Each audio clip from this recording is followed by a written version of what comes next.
LSU technically the road team here at Tiger Park, and looking at their starting lineup brought to you by Capital One. The same 9 in the same order that we've seen for Beth Terrain all 3 games now. Lassiter, Daniel, Kylie Edwards, the Mississippi State transfer, has shown out in her first postseason here in Baton Rouge as well. And in the circle for Virginia Tech, it's the ACC Freshman of the Year, Bree Carrico, who has had a little bit of an up and down Baton Rouge Regional, hasn't she? She has. After sailing through the regular season, getting the Freshman of the Year award, has run into some trouble, but they're looking for an arm that can throw strikes, and that's what Bree Carrico does. She's a very accurate pitcher, and 61% first pitch strikes from Carrico is the highest on this staff. The stage is set as we get ready for the Baton Rouge Regional Final, one of 16 going on around the country. Trying to figure out our super regional field. Carrico is ready. So is the recent grad Jayla Lassiter. Lashes at the first pitch. Annika Rose off balance. And that's how we get underway here in Louisiana.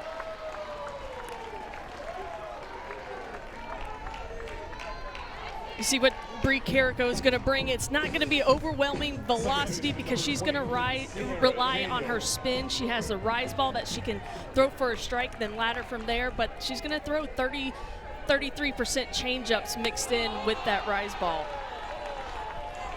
Sierra Daniel has had quite a weekend. 3 for 6, a couple of doubles, and 4 runs scored.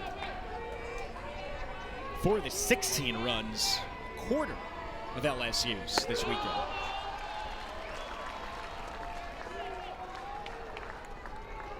Bree Carrico, a couple of appearances, started against South Alabama, limited the Jaguars to 2 hits in 4 innings on Friday. Then Avery Layton came in and shut them down the final 3. But she did not pitch against Virginia Tech in the 1-0 game. That instead was a combination of Emma Mazzarone, Avery Layton, and then Sophie Kleiman got the final out against LSU. So they haven't seen her before. Yeah, I think that was probably intentional. Pete DeMoore knowing, hey, if this game was not going in their favor, got to keep something in your back pocket, a new arm. And a very different arm. I mean, Avery Layton and Emma Mazzarone, they throw 70 miles per hour down in the zone. And Bree Carrico is going to be spinny and up and a lot of change. 3 balls and a strike, though, here to Daniel. And that'll find the outside corner, according to home plate umpire Chad Steers. You can't ask for a much better start than that here for Carrico. And again, that was Friday. She's had 1 more appearance since then. Reaches out. And Daniel puts it into left field. Stop at first base, but LSU has started off right here in the first. And the most impressive thing I've been with LSU is their patience in the box, but then when the ball comes in the strike zone, they're just so good at putting the barrel on the ball and finding space, empty space, and getting their way on base. Sierra Daniel doing it again there. And now you have to deal with Kylie Edwards. Swings at the first pitch, and maybe a mistake there as it's over towards first. Chetfield makes the play in foul ground. That's a big sigh of relief, I think, for the Virginia Tech coaching staff, because Edwards was 4 for 7 with 2 doubles, a triple, and 5 runs driven in those 2 games so far this weekend. Yeah, that was a big out for Virginia Tech, because once Kylie Edwards gets up to bat with a runner on base, things tend to go LSU's way. Big out for Bree Carrico and the Hokies. Alex Franklin now out of Santa Mon, Louisiana. 1 hit so far here in the regional, but it was a solo home run. Part of that run rule win against Akron on Friday. That was when you kind of started to feel like, all right, maybe LSU is really dialed in. Because in the past, they've had trouble in that first game. In the hole, that's past Rose on a backhand. Inning continues.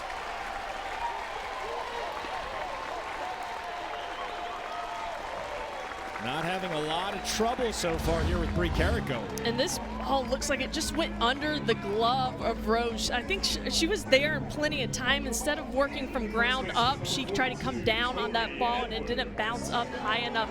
That's a ball she's going to want to have back, but see if LSU can take advantage.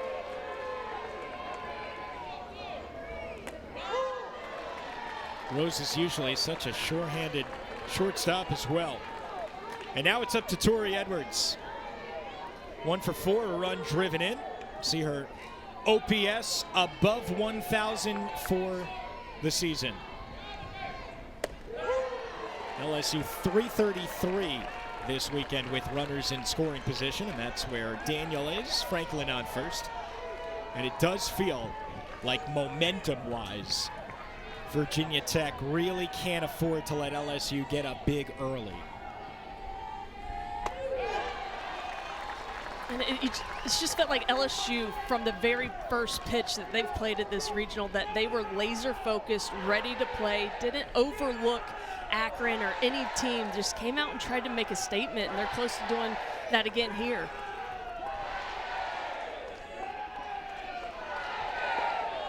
I think you're right, Brittany. It's been a professional performance through and through.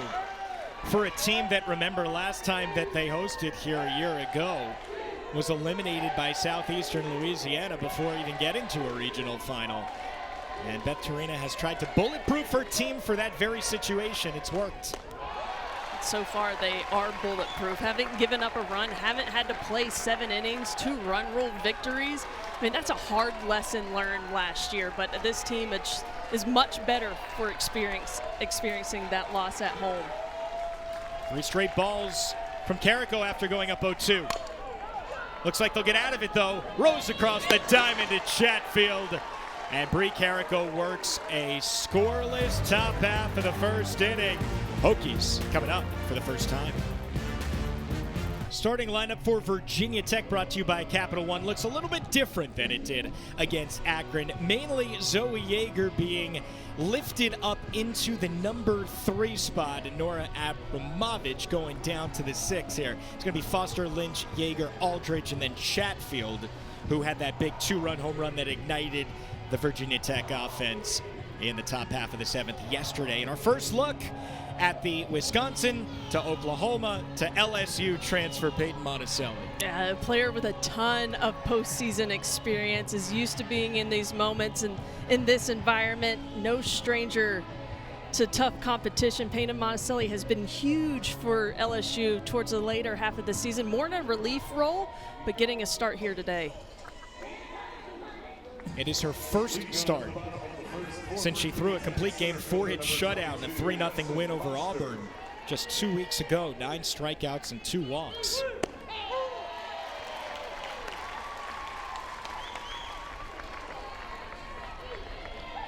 Addison Foster leads off with her double in the 7th inning yesterday. She reset the program's single season record. Out to the left side, and that's over the head of Lorenz. Hit well. Foster chugging for second, and she starts it off right there. Well, we were wondering, would Virginia Tech be able to take that momentum from the 7th into today? So far, so good. Yeah, they had no choice. If they wanted to be competitive today, they had to have better at-bats, and they needed a spark plug to continue that momentum, and that's exactly what Addison Foster does, a leadoff double for Virginia Tech. And that brings up Jordan Lynch, who has struggled this weekend. They have just thrown her, everyone that's seen her has thrown her on the outside corner, if not further into the river, and she hasn't been all that patient. Takes a strike there. Looped into right, that dunks in. Foster getting the go-ahead, coming home. She scores. Virginia Tech, in just 2 batters, takes a 1-0 lead. Very reminiscent of what we saw last night in the 7th inning against Akron, starting the inning with a double. This time not a home run, but Jordan Lynch gets something still on the outside part of the plate, but is able to pull it down to the right side for an RBI, the first run of the game. First run Virginia Tech is able to score against LSU and have not recorded an out. Also the first run driven in by Jordan Lynch here in the Baton Rouge Regional. Her 54th of the season. This was going to be the player that the Hokies needed to get it going.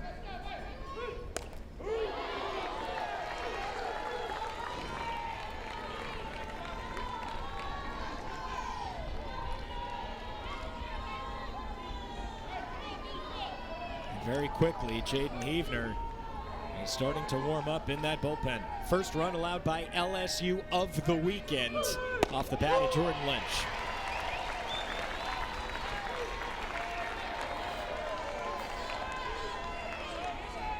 Last 2 innings, including this one, 9 for 11. They have not missed. And that one does not miss by much. It's a good 1-2 strike pitch, but Virginia Tech showing a little bit more patience in the box, something we have not seen the past 2 days.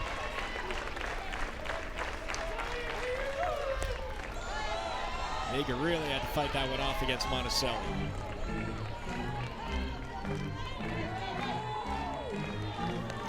Peyton Monticelli in the circle for LSU has just been lights out recently, too. So it's a bit of a surprising start. A 1.04 ERA in her last 27 innings coming into this start. Yeager unloads, and that will drift well foul.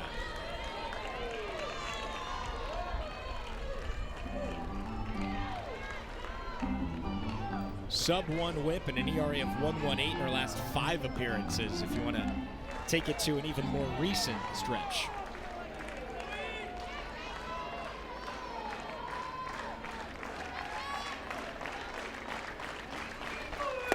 Looked at for strike 3. Monticelli got her.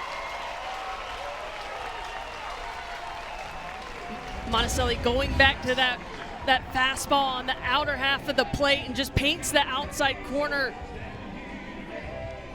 Yeager's thinking that, hey, that was close to the one that you called a ball a couple pitches ago, but Monticelli goes right back in and gets the call.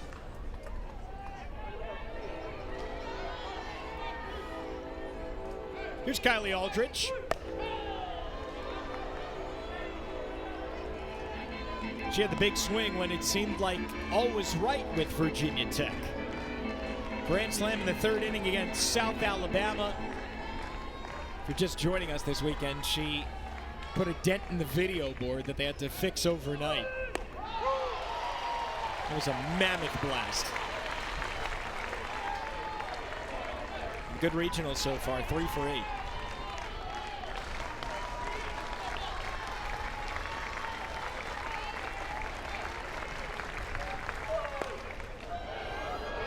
To deep right field. Does the park hold it? It does. Blown in for Franklin. Looked like she just got underneath it. As Edwards does her best Michael Jordan impression to reel that throw in from Franklin. An absolute bullet back into the infield and hold Jordan Lynch at first base. Tell you what, Alex, that wind held that ball in the ballpark. That one was getting out of here, but we've got some heavy wind coming in from dead center, blown straight towards home plate, and that ball was so high. 77 miles an hour off of the bat. Had a little bit lower trajectory, that launch angle maybe not held up, but we know this about Tiger Park. It is hard to leave the yard here. You also know that Chatfield has plenty of power. She showed it with that 2-run home run after Kylie Aldrich led off the 7th with a double, down by 5. That got 2 back in 1 swing, and there was still nobody out. And the rest is Virginia Tech softball history.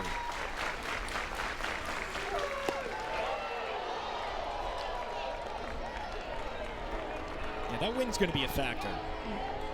Especially for a team like Virginia Tech that hits the long ball on a regular basis. LSU, more gap-to-gap line drive hitting team, built for Tiger Park. Winds are out of the south today, 8 miles an hour with gusts up to 17. All those SEC flags flying. In the hole left side for Chatfield. Lynch holds up at second.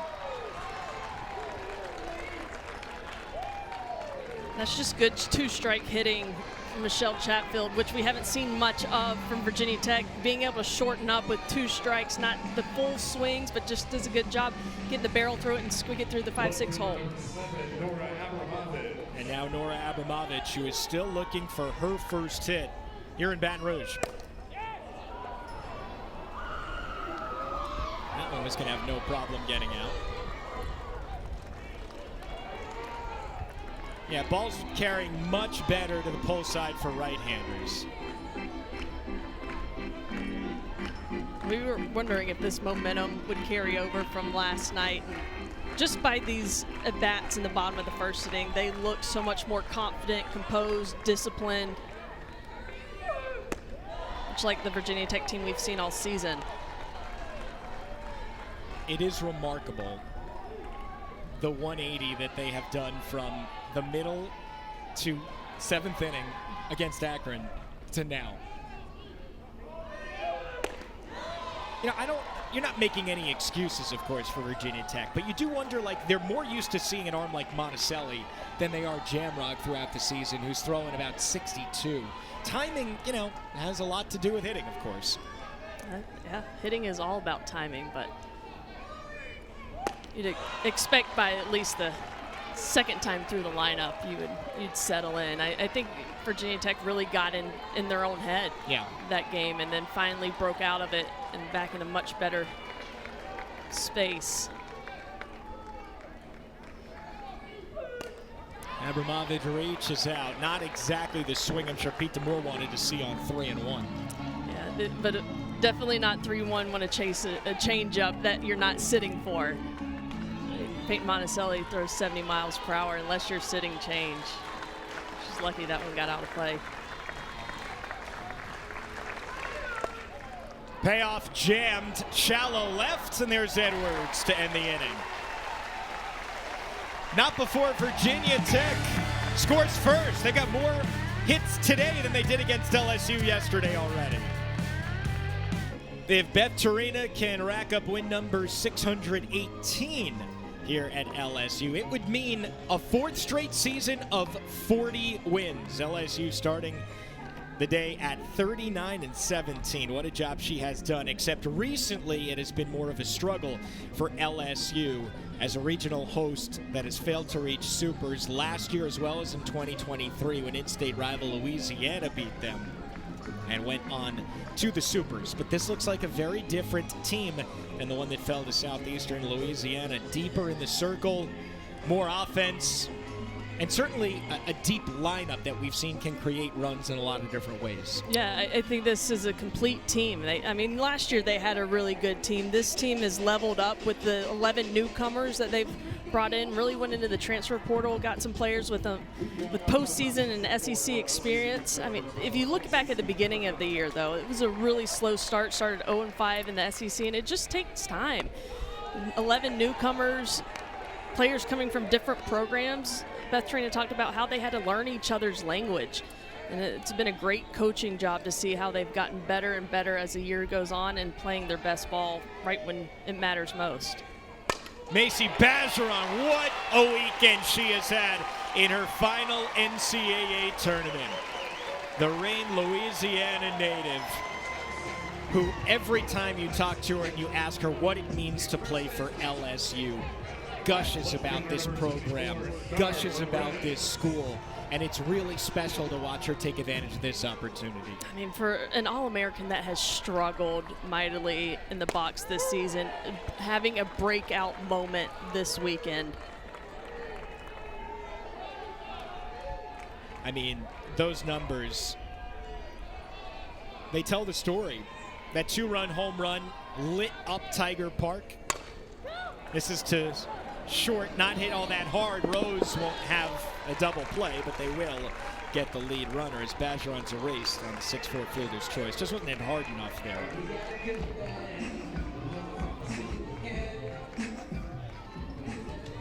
So one away for Allie Hutchins. She's gotten the opportunity in the 8-hole now in all 3 games. The junior and the Kentucky native coming over from Rachel Lawson's Wildcats. One of those 11 newcomers, biggest class in Beth Torina's career coming in. She's got all the experience you would want in an SEC transfer, starting over 100 games at third base for Kentucky.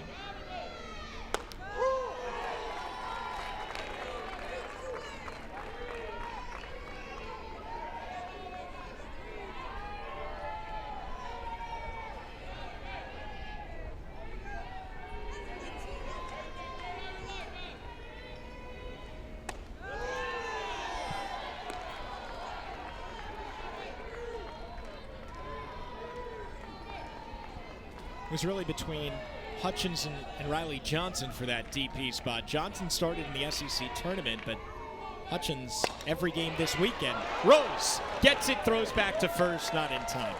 Rose is showing out so far here today. And LSU is really sitting on this Bree Carrico changeup. The majority of the balls they've put in play have been on the changeup. Another one here, great play by Rose to snag the second out, but it's been really easy to know LSU's plan in the box because of their execution, and I think that's a really good thing if you're watching and knowing the team should have a plan going against a pitcher, but then being able to see it just shows you that they're sold out to their plan, and as a coach, that's all you can ask. Avery Hodge now, a newcomer before this last year's season. Started a career at Oklahoma, won a couple national championships in as many years. It's a big part of that one in 2024.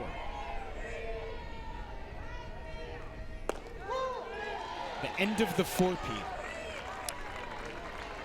Oklahoma was just so dominant, 2021 to 2024, winning all four of them, and two SEC teams have already punched their ticket to the Supers. Florida and Georgia are moving on.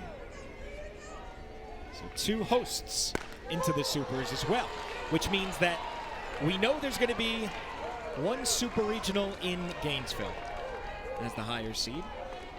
Top 8 can host a Super Regional. If they move on, they are guaranteed that. 2-2 lifted. Foster had her play perfectly. Nothing across for LSU. Virginia Tech back up to the plate, up 1. Pete DeMoore with last night's win over Akron to get to the regional final picks up career win number 400. So congratulations, Pete. It is one that I would imagine he will never forget because it gave him a little more gray hair, I would imagine. 211 the offense hitting so far here in Baton Rouge. 349 as a team throughout the season, but we're seeing better signs of what they've done here this week. Yeah, much better at bat so far in this game. Have already put up their first run against LSU. I mean, this is what we're expected when we came down to Baton Rouge for this regional, to see the hitting of Virginia Tech. Now we're getting a little taste of it. We did last night in one inning, coming out carrying that momentum into today. Carrico has put up a couple of zeros. That's floated down the right field line and off the glove of Franklin. That ball just kept tailing away from Franklin. Ton of spin on this ball. She thinks she she thought she was there, but it just kept tailing away, but great effort. She's a fantastic outfielder, and there's been some great outfielders for LSU. It's outfield you. Ball and a strike now on Rachel Castine, and also we have seen Franklin go hard into that fence earlier on in this weekend. That one she just stopped right where the fence started. Got under the 1-1. This is going to stay in play for Hodge.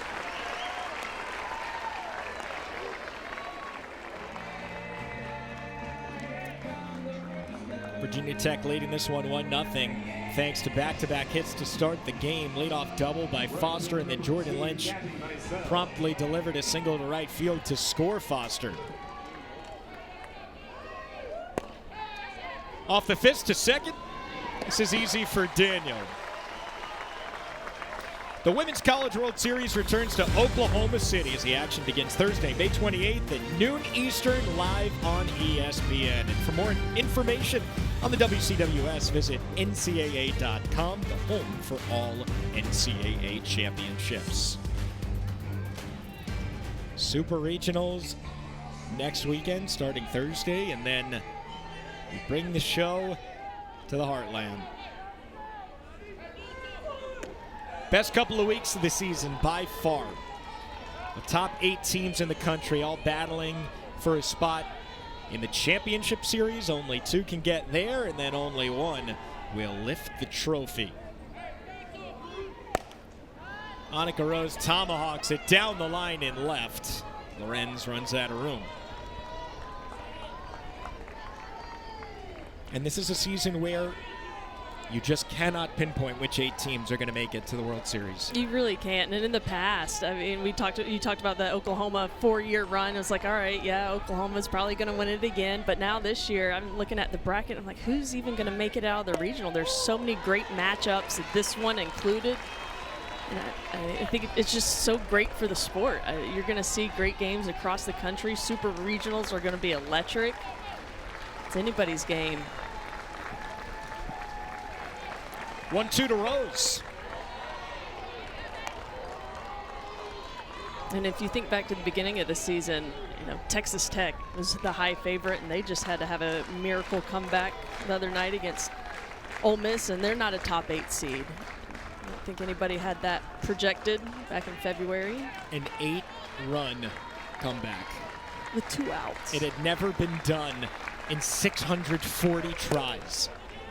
Skirts up the middle for a base hit. Annika Rose, what a weekend she's had. They wouldn't be anywhere without her. What she's done in the field, and then also now she's 4 for 7 out of the 9 spot. I mean, she's in the lineup for her defense all season long. That's why Pete DeMore has her in this lineup. She's in the 9-hole, but her bat this weekend has been the hottest in the lineup. And her entire career so far. This has been a renaissance year for her at the plate. Annika Rose last season was someone who had just really struggled at the plate. Average up to 294 now. Might be even 300. It got away from Bergeron, and that allows Rose to advance down to second base. I think she's at 299 now, Alex. Right officially there. 299. Right so there. Very, very close.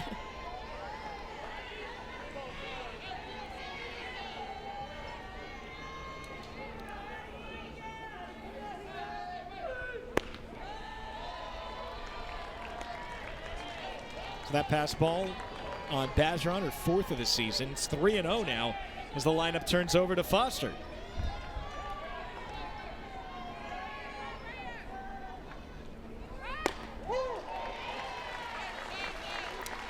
I like that idea.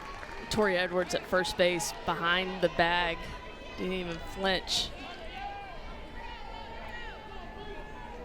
See how deep she is. Reaches out, pokes it to Daniel. Tough play, not in time. Runner comes home. She's safe. Annika Rose rounds 3rd and stumbles home for the 2nd run for Virginia Tech.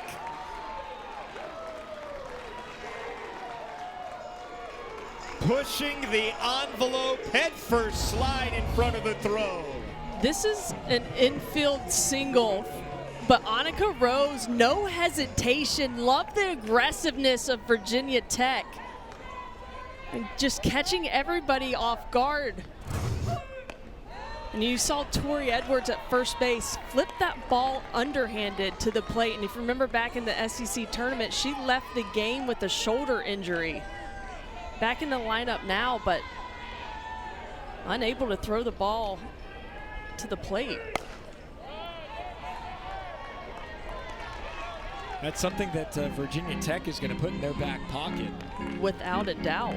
And that's probably why she wasn't up for the bunt, right? She's going to be playing back if that arm is bothering her. That would be a massive liability. Yeah. No doubt. And we haven't seen it all weekend. She hasn't had the opportunity to throw. Lynch sends it skyward. Lassiter underneath to collect. But Virginia Tech has scored in both of their times to the plate. It's 2-0 going to the third. A beautiful day in Baton Rouge for the regional final between LSU and Virginia Tech. Tigers win. The regional's over. They're on to the Supers. Virginia Tech, this score holds. They will force a winner-take-all Game 7 right after the final out of this one. Alex Pearlman, Brittany McKinney with you all weekend here from beautiful Tiger Park. And we have been treated to an excellent regional that has had a little bit of everything. Dominant pitching performances. All-around offensive efforts. Looking at LSU for the first 2 games for sure. And then a comeback of historic proportions last night for Virginia Tech.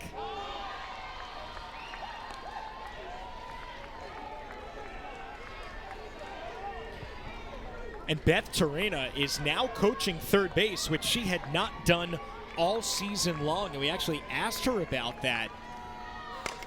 As that ball is demolished. Hold, please. Solo shot, Jayla Lassiter. And LSU is on the board. Graduation weekend becomes even sweeter.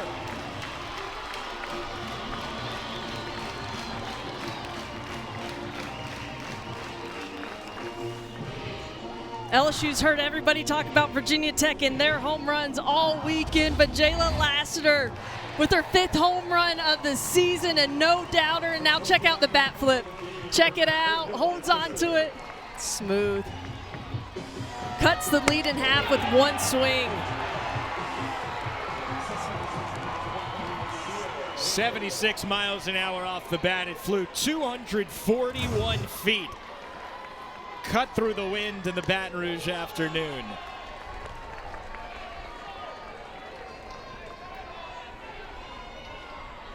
And so maybe a little different mojo with Beth back in the third base coaching. She might stay there, huh?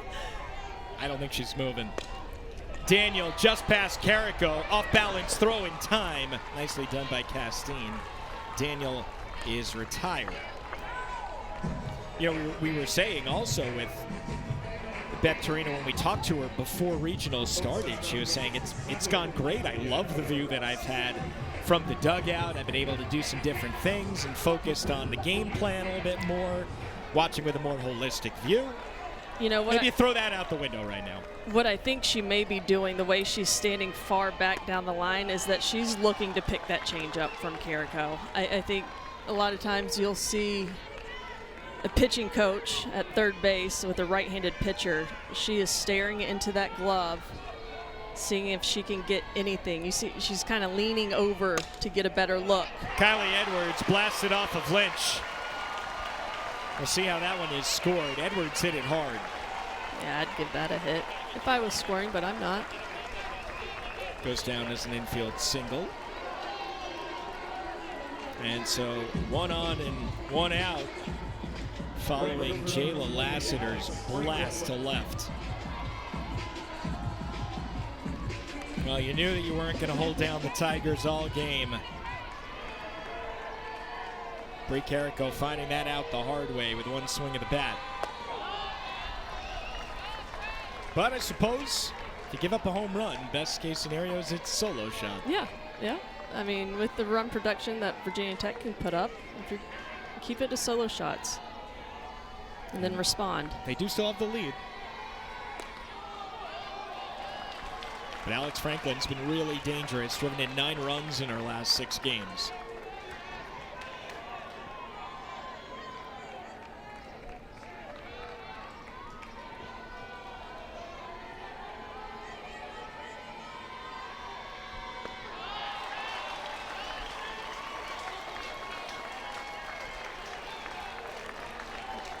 Aldridge is going to go out and talk things over with her battery mate, Bree Carrico. Yeah, we've talked about it before, but Bree Carrico left that semifinals game in the ACC tournament with some sort of injury. Pete DeMoore said she's fine off the injury report, but her velocity on her hard stuff is down. She's usually around 65, 66. Her hard stuff coming in today are right around 63, and with her changeup being about 59 miles per hour, that's not a large gap in velocity to really full hitters. 4 straight outside the zone here to Franklin. First and second. 1 out, tying run is in scoring position.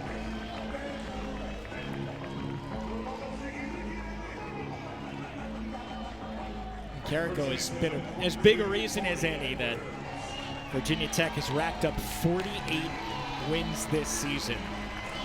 They're the top pitching team in the ACC. Big reason for that man, Josh Johnson, the pitching coach.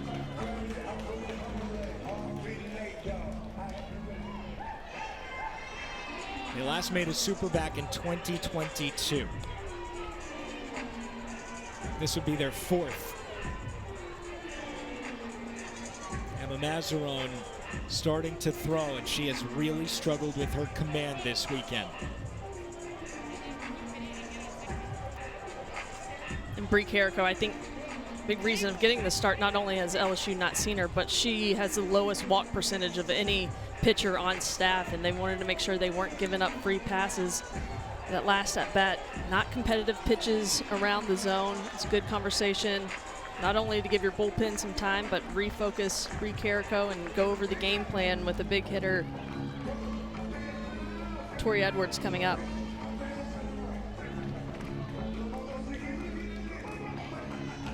Carrico got Edwards to ground out to short to end the first inning. It was also first and second in that frame for LSU.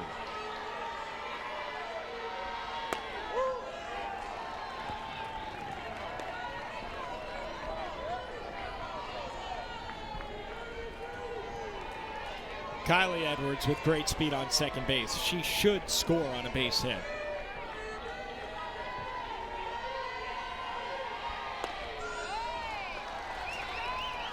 Back-to-back off speed to start off Edwards.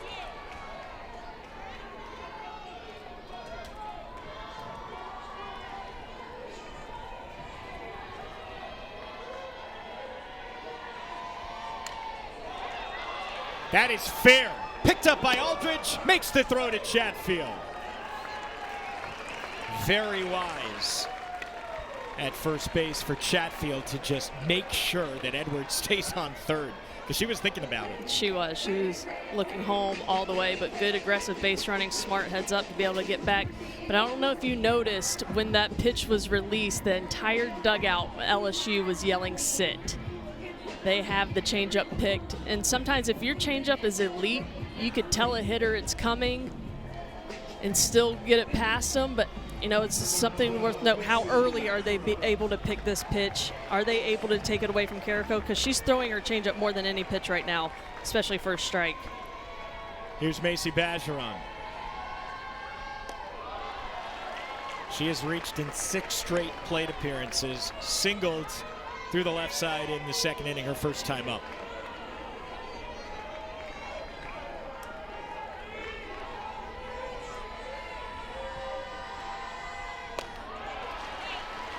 Brittany, what do you do if you're Virginia Tech and you notice that's happening? You know, you have to see if the hitters can make the adjustment to it. Is it really helping them? Are they calling it too late? Is it really making a difference? And you have to let your pitcher know, hey, you've got to tune that out. You can't try and throw the ball differently. I mean, if it's something with her grip or she's doing something with her glove, you're going to try and see or recognize what the other team sees and try and fix that. But sometimes when teams call it, it's so late that it doesn't make a difference. So I'm going to try and pay attention to see if it's early enough. 2-1, past Lynch. Here comes his second run. Franklin in there.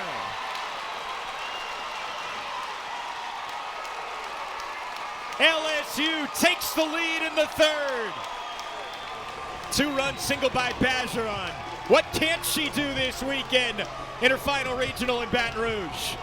I mean, she is all over everything. This is a changeup left up in the zone. Pulls it down the line, easily scoring 2 runs, takes the lead. The senior, Macy Bergeron, having the postseason of her career right now. And I tell you what, that pitch was picked in plenty of time. She knew that changeup was coming, sat on it, stayed on time, and drove in 2. Pete Demore was having a strong word with crew chief Chad Steers behind the plate. Yeah, while we were showing you that shit. The conversation was that Steers was calling obstruction. And, I mean, it was not going to change the play. She was clearly safe regardless, but I think Coach Demore did not like the fact that obstruction was even being considered in that play. So with obstruction, you have to give the leading edge, and there's a clear path to the plate there. She's straddling the plate, and I think Pete Demore's like, hey, in a closer play, we're not going to do that, right? Yeah, and not there's no reason. In different words. Char Lorenz now, 1-1. But all of a sudden, LSU showing how difficult they can be to put away with 2 outs, 2-run single up by Bergeron.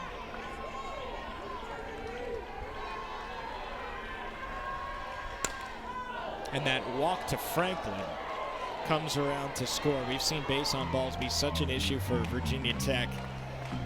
They walked, coming into this game, 17 in their 3 games this weekend, including giving up 9 to LSU in that walk-off loss in the run rule.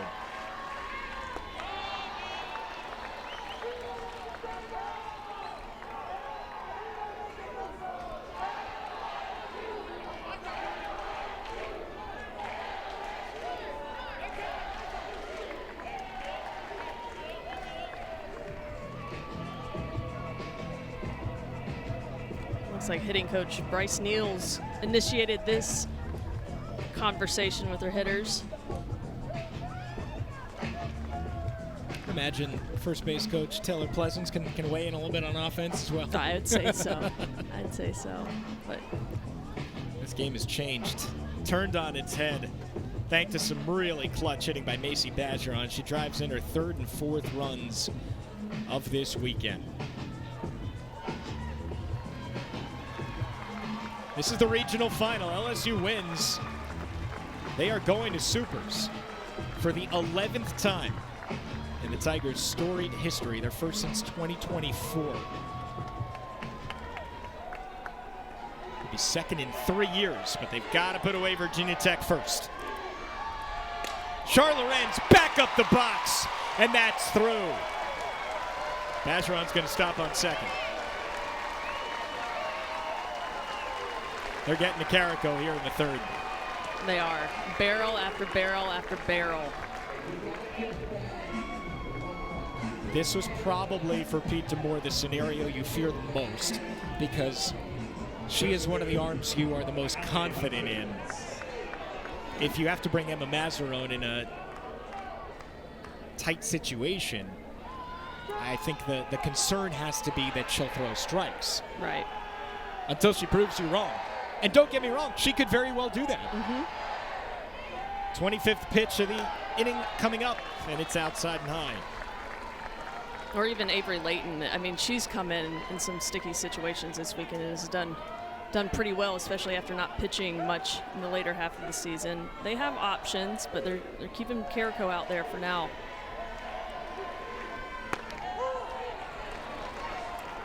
Also, with Virginia Tech's offense, they're down by 1 going into the bottom of the 3rd. Right. There's no panic here.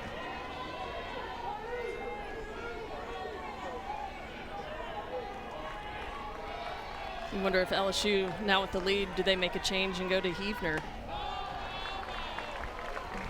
Chess match. This is a chess match this time of year with the coaches' decisions. And, I mean, elimination game. This is season on the line. You're going to throw everything you have at the team and try and put your team in the best situation to win a game. 2-1, and excuse me, into right field, and it drops in front of Castine. Another run comes in as Bergeron scores. A 4-run third for LSU. How did that find space in right field? I think Rachel Castine's asking herself the same thing. And this ball's kind of in no man's land, but it stays in the air long enough that Cassine is there, but just short arms it at the last second. I don't know if she was worried about the two other defenders coming in, but just keeps the glove too close to her body.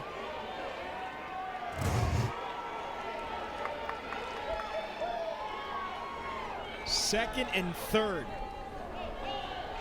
on what has to be called a double. And so Bree Carrico is going to be lifted here in the third. What a start for the ACC Freshman of the Year, but the wheels have fallen off just a little bit here in this top of the third inning. New pitcher for Virginia Tech. I'll tell you about it when we come back.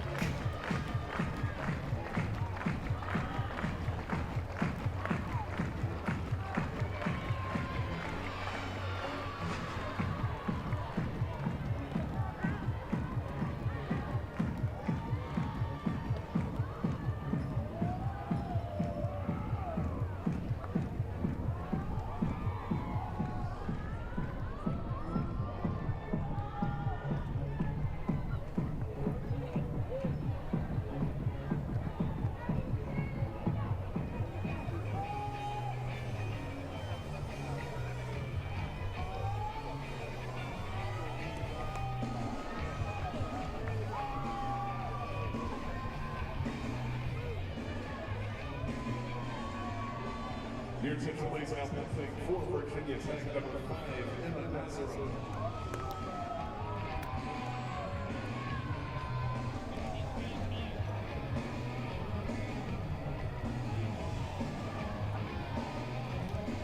Emma Mazzarone in the circle, and they are going to rely on their biggest arm so far this year. She has been excellent for the most part, but really struggled with her command.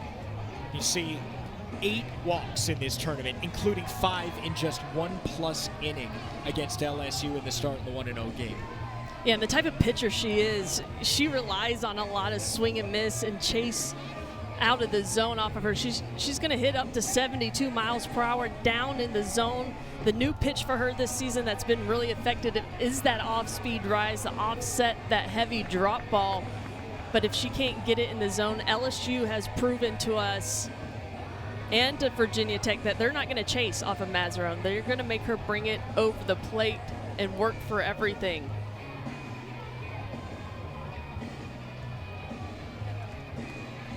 She has thrown 132 innings this year, though. As Beth Torina has now retreated back to the third base dugout. Brittany, I think you were spot on. No more righty in the circle with a good changeup, and that's going to head back. Didn't have to disguise that at all what she was up to. Avery Hodge against Mazzarone. I don't know. Your team puts up a 4 spot. Might as well just stay out there, Beth. That's on the corner at 70 miles an hour. Hardest thrower on this team. Emma Mazzarone, I mean, this weekend we've seen her dial it up to 73. But not necessarily the most effective when she tries to do that.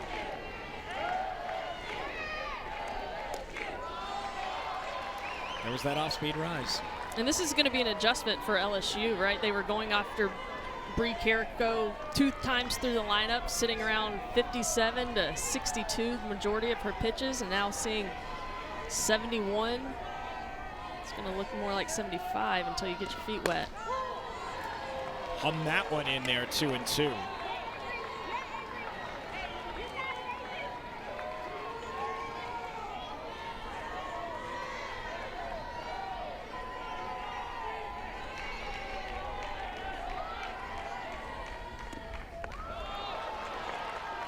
Aldridge keeps it in front.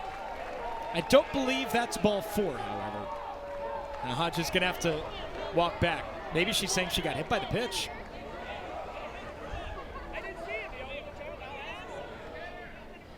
That is exactly what Beth Torina is going to ask for here. You heard Chad Steers behind the plate saying, I didn't see it. You can challenge, and Beth's like, we'll ask if anybody else did, and now she will. Signal in. LSU is challenging that the batter was hit by pitch. This play is under further review. All right, first challenge of the afternoon goes LSU's way.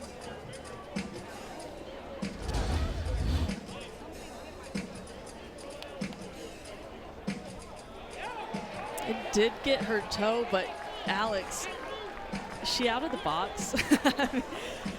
I mean, who can see the box at that point? That's also true, but I mean, that's not being challenged at all. But so they're not going to come back and say that. But it does look like it hits her foot. Call on the field is that she did not get hit by the pitch. You can see. Is this conclusive, though? Watch it change angles. See how it kicks to the right? I do see that, absolutely. But I've been wrong quite a bit lately on these challenges. And it does have to be conclusive. And the umpires here in the postseason are not making the call. This is going back to Pittsburgh, to the NCAA Command Center, where those replay officials are the ones who are deciding what happens. So it could be 2 outs here with the bases loaded. And here comes our crew chief, Chad Steers. After review, the runner was hit by pitch. She gets first base. LSU retains both challenges. So there's the control issue once again as it rears its ugly head. Not what you wanted to do. Back to the top of the order, back to where all of this started with that hit by pitch. Jayla Lassiter starting off this third inning with the solo home run, and they have since added 3 more. Now Pete DeMore wants some clarification. What a week for Jayla Lassiter. What a great 2 days. Because yesterday, not only does she walk for graduation, she does it in her uniform. And then heads here to Tiger Park to run rule Virginia Tech. And then bat flip and all, swanky here on a Sunday afternoon with that solo home run to get LSU on the board. Swaggy's right. Walking across the stage in her uniform. Come on now. Style being the operative word. Lassiter pokes to left. Abramovich underneath and makes the catch. Bases left, juice for LSU, but they score 4 and take a 4-2 lead into the bottom of the third. Baton Rouge, one of 16 regional sites around the country. St. Mary's has already taken down a host, Oregon, without Lindsey Grine ever seeing the circle because of an unfortunate eye infection. They are into the regional final. Texas Tech came back in the 8th, 10-9. Only team in NCAA history to trail by 8+ runs and win. I mean, 0-640 going in that scenario. And with 3 national teams facing elimination, Florida State and Duke have already won their first game of the day, so they will have a winner-take-all game 6. And Texas A&M has to win 2 today as well. And in College Station, they are just about to get going. And that game, for the first time ever, a regional game is on ABC. I love that. That is so awesome. More eyes on the sport, because if you're not a fan of softball yet, it's because you haven't watched. Now we're on ABC, and more eyes, and more people are about to fall in love with softball. Yeah. That is going to be electric. What an environment as well in Davis Diamond. And all the best to our colleagues, Eric Fried and Madison Shipman on that one. Head over to ABC. Here in Baton Rouge, pretty good regional final ourselves. LSU just played at 4. Trailing 2-0 going into the top half of the third inning, and you feel like there are a lot more chapters to write in this story. It's a strike to Zoe Yeager from Peyton Monticelli, 1-2. Yeager didn't like that call, and you saw she turned around and looked at Chad Steers behind the plate, and as a catcher, you feel like you build this relationship with the umpire, you know the zone, and it's supposed to do that to you. Yeager pops it up, Edwards. Underneath, 1 away.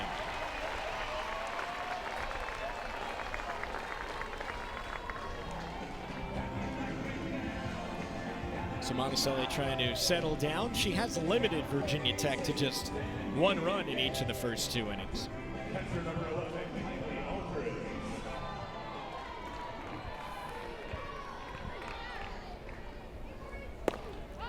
Up the middle, Edwards deals with the spin.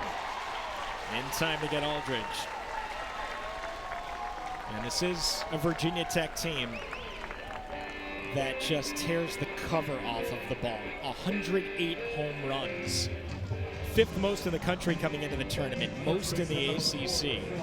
We mentioned they hit about 350 this year, so we saw yesterday they're never out of a game, especially only down by 2, but 2 outs and nobody on for Michelle Chatfield.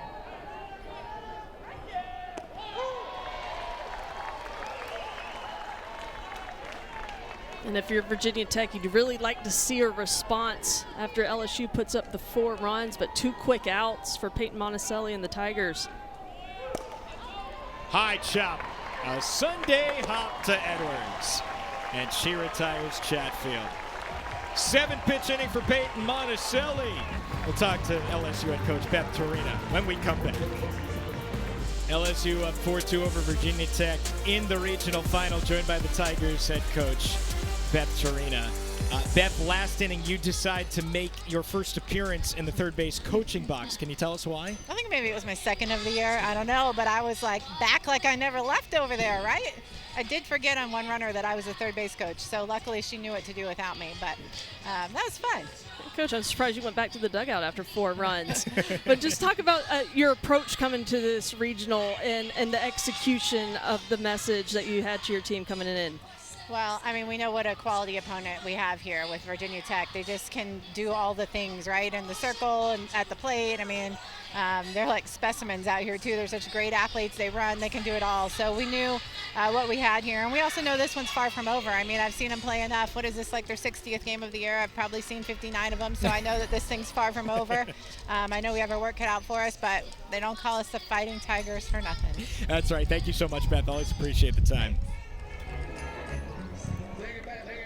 Classic answer from Beth there. Yeah. How much fun it is to be third base coach, but Loads of fun, especially when you get to send a couple runners home. But I don't think she was there for her base coaching skills, even though we've seen her do that for a long time and really good at it. I think, I mean, they had Bree Carrico's changeup picked, and when you take away one of the pitcher's best pitches and make them one-dimensional, you know, they're not going to find much success, and LSU took advantage of it and got Bree Carrico out of the game, and Virginia Tech had to go to Emma Mazzarone here much earlier than I'm assuming they expected. Sierra Daniel, Kylie Edwards, Alex Franklin coming up 2, 3, 4 now for LSU.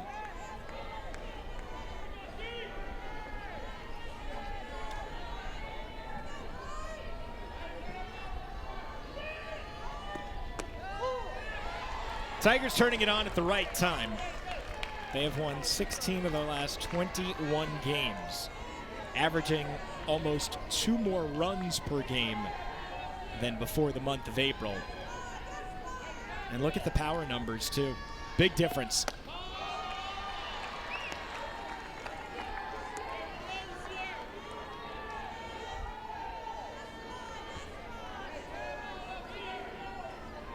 Daniel singled and then grounded out to second.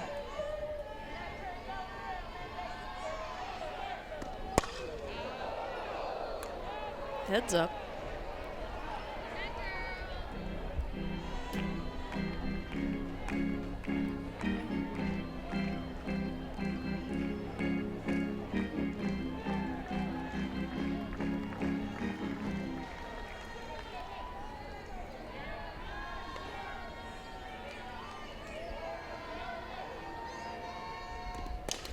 To first, Chatfield touches up for out number 1.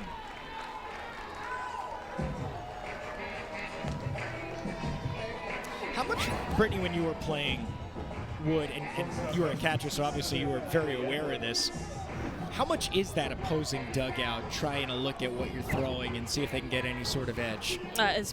Any time they can, right? Especially if it's a pitch that is so dominant and you have trouble with, you're going to try and find any slight clue to help yourself out and your team out. And I can tell you, it could be the smallest of things. You can look at a forearm muscle when they get their grip. If they can show, if you're seeing a muscle pop more and they're because of a certain grip, you know, those are the small things that you can pick up on from film and then translate to real life in a game. I mean, in some ways, it's like a poker tell, right? They don't even know that they're doing it. Right. And I've watched a lot of Virginia Tech being with the ACC Network doing studio, and I can't recall a time a team had picked her changeup this season. Not saying it didn't happen, so don't get mad at me, but if you did pick it. Edwards to Rose! Robbing her counterpart, Annika Rose, showing out with the leather here on Championship Sunday. We've seen both things from Virginia Tech's defense, a couple miscues, but they also have the ability to make great plays. Annika Rose going a long way, laying out, hoping to have a clean inning.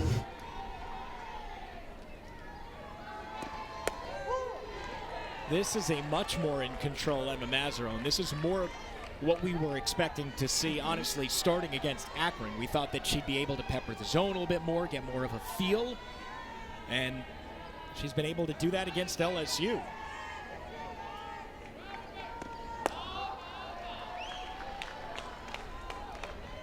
And Emma Mazzarone, she's a competitor, right? She did not leave that game happy or satisfied.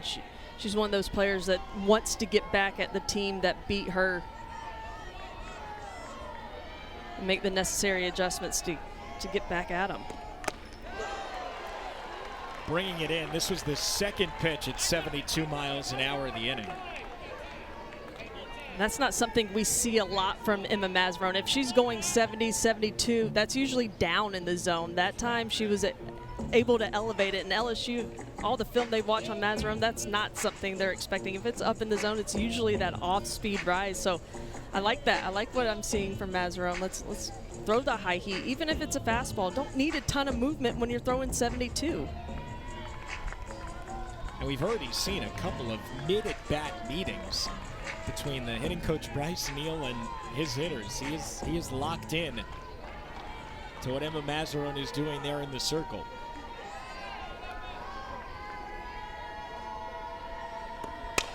One-two demolished to left, and it's off of the wall. Franklin pulls into second. Two-out double.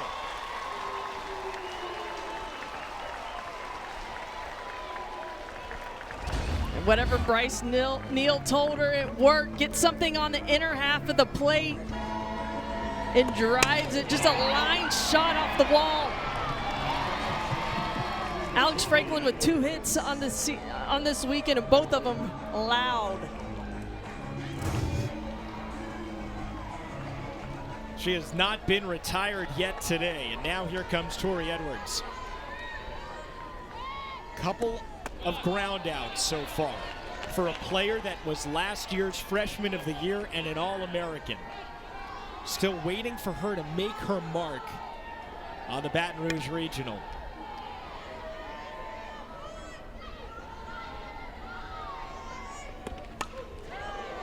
She was on that 72-mile-an-hour offering. We are seeing the LSU coaching staff starting to kind of set themselves apart here in this game, really make themselves a big part of the regional final. Yeah, they have coached their tails off. And this team, LSU, from the very first pitch against Akron, they were prepared. And you could see their plan in the box, and they've been executing. It's one thing to have the prep and the plan. It's another thing to fully commit and execute, and LSU has.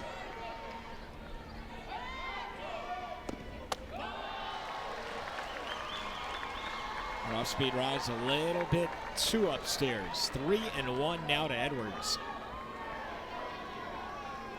And you do not want to face Bergeron in the on-deck circle either.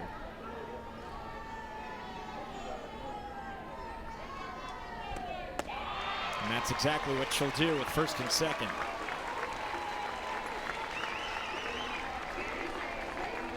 This LSU rally all coming with 2 outs.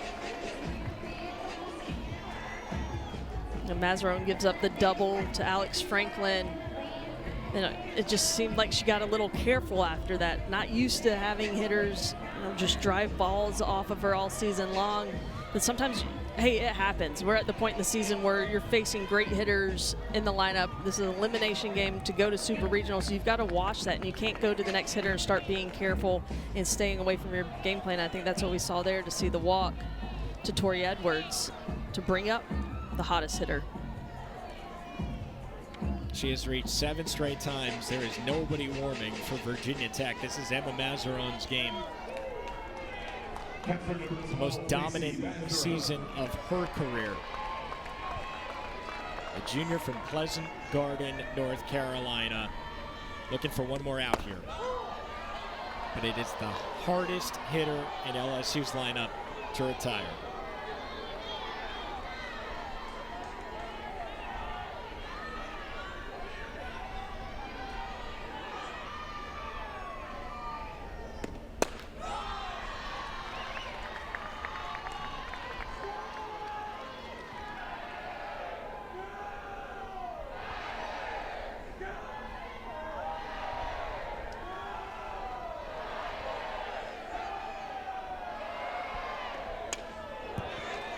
One and two is way out ahead of that rise.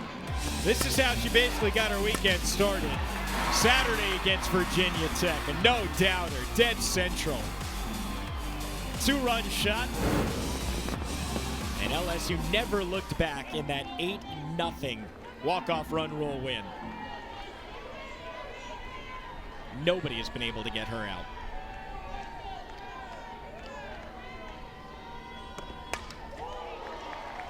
I mean, just swings like that. She is zoned in on every pitch across the plate. 1-2 count. She's not protecting right now. So aggressive. She is wanting to meet the moment. Throw it anywhere close. When you're hot, you're swinging. You're going for it.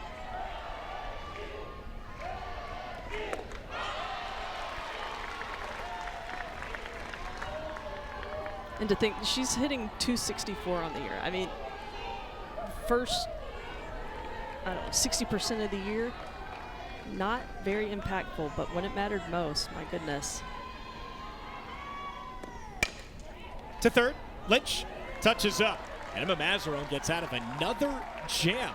That could be huge going forward here for the Hokies. We'll talk to their head coach, Pete DeMoore, when we come back to Tiger Park in the regional final.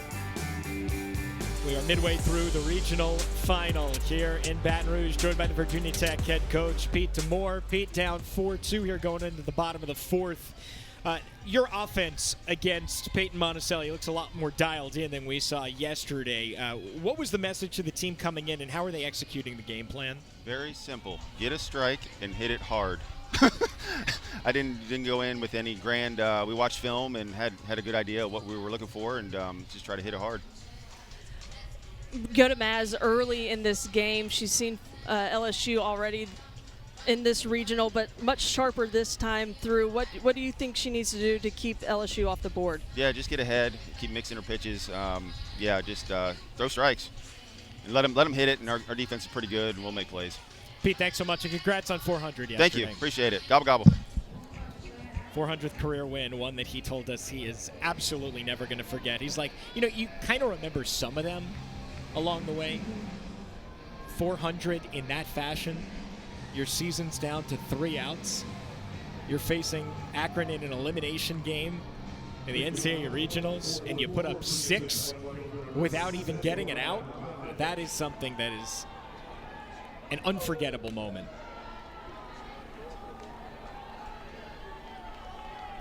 I'm sure he would have scripted a very different game plan. For sure. And I think the next milestone, maybe he wants it a little bit easier on him, but hey, it's better than waiting all off season for win 400. Yeah, no question about that. 1-1 here to Nora Abramovich. It's her, then Castine and Mizell. Anyone reaches Annika Rose, who has been the hottest hitter on this Virginia Tech lineup with a 4-for-7 weekend.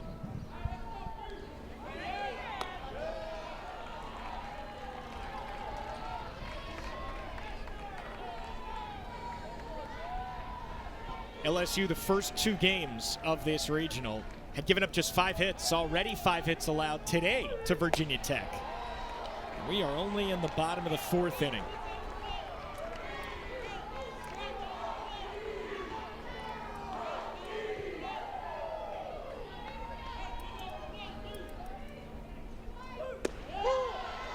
It's also looking more and more likely that whoever comes out of this regional is going to be in Tuscaloosa next week. Alabama 9-0 on South Carolina upstate in the top half of the 7th at the Rhodes House. Got her on the outside corner looking. Peyton Monticelli fired up after that pitch. Just painting the outside corner in consecutive pitches, not trying to do too much, not get too tricky, just a fastball that paints the corner. And Peyton Monticelli, known for her speed, her up pitch, and her changeup right there, but it's her accuracy and her precision when she needs a strike on the corner that she delivers. Ball and no strikes to Castine. It was 3 for 11 this weekend.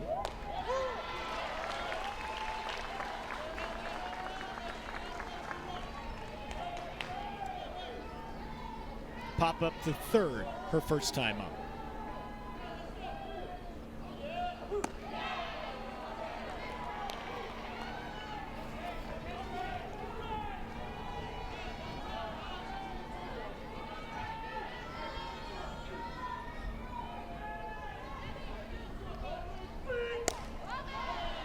Get out of play. Monticelli making her 3rd stop, started her career at Wisconsin after she was 2-time Wisconsin Gatorade Player of the Year at Cedarburg High School. Then transferred to Oklahoma. Didn't pitch much though, just 40 innings in 2 years. Did win the 2024 National Championship with teammate Avery Hodge. Wanted to stay in the SEC, wanted to win another one. So decided to take her talents to Baton Rouge and has become a real focal point of this 3-person pitching staff that the Beth Tarina sports, that you can really throw any 3 of them in there at any point. And then, I mean, Tatum Clopton has a 2.53 ERA as well. I think Peyton Monticelli was just a huge pickup. Just the role she plays for this team. You always want to have an arm that you can look to and know that they're going to come in, throw strikes, slam the door, stop the bleed, and that's what Peyton Monticelli has been, getting the start today, a quality start already. Huge pickup. That jams up Castine to Edwards for out number 2. Don't miss a minute of the action from the NCAA Softball Regionals, taking you to the best live action on the 7 Innings Live show on the ESPN app. You can see every game, every big moment on the road to the Women's College World Series right here on the ESPN networks. 7 Innings Live is exactly what you want to be dialed into all day long. As the games start to dwindle, we are only guaranteed 16 of them today. There could very well be more. There will be more, because we do know that 2 teams that needed to force Game 7 did win. To left and foul.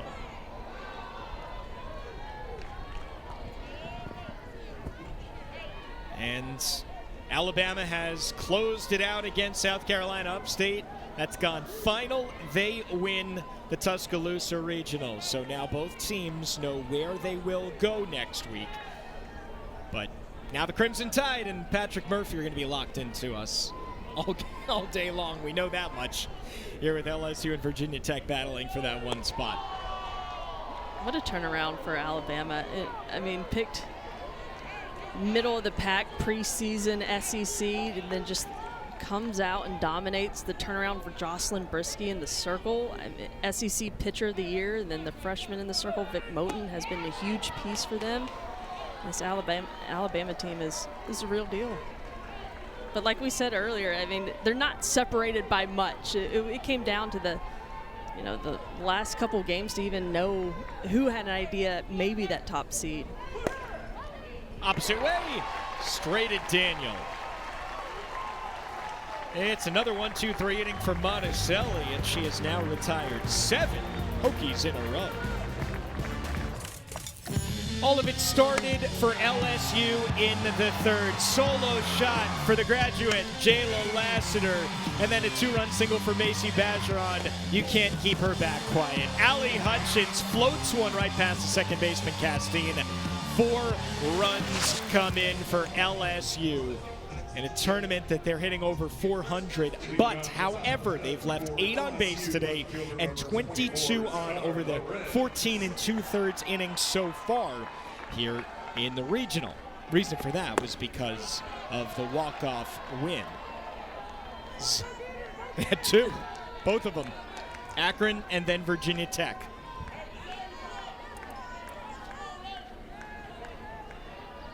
And the Mazaron back into the circle. Second full inning of work. And this is an LSU team that plays with a lot of emotion, right? And they get excited, and you give them a little bit of confidence to go along with that emotion, allow them to play free and have fun. This is the product you get, and it's a really good one. Char Lorenz pops it up as Mazaron comes back, and Chatfield collides as well with Mazzell. Seems nobody is worse for the wear. Lorenz gets to see at least one more pitch. Yeah, after that ball dropped earlier in this game, all 3 players giving it all, trying not to let that happen again. That ball's just out of reach. Great hustle. Glad everybody's okay too.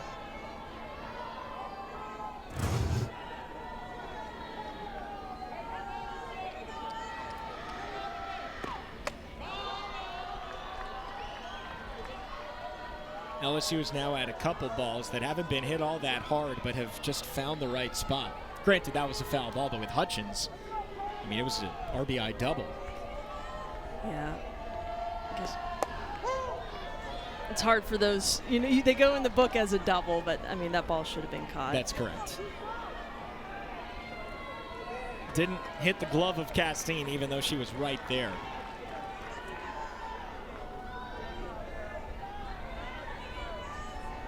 First full count that Mazaron has faced today. And there's ball for the dreaded leadoff walk.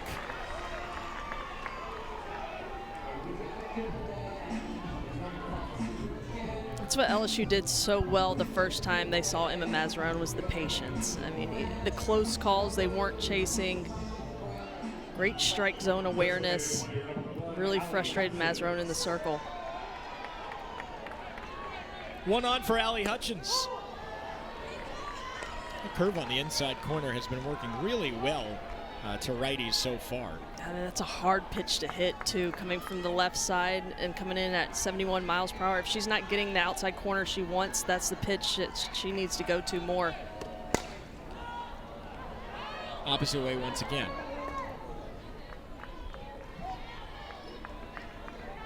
At the same time, though, you can't just throw that pitch. You have to, or else you're just going to step in the bucket and smash it over the left field wall.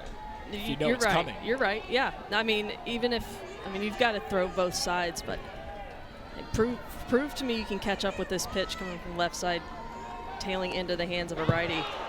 Whistled past Yeager. So the wild pitch sends Lorenz down into scoring position as the potential 5th run for LSU.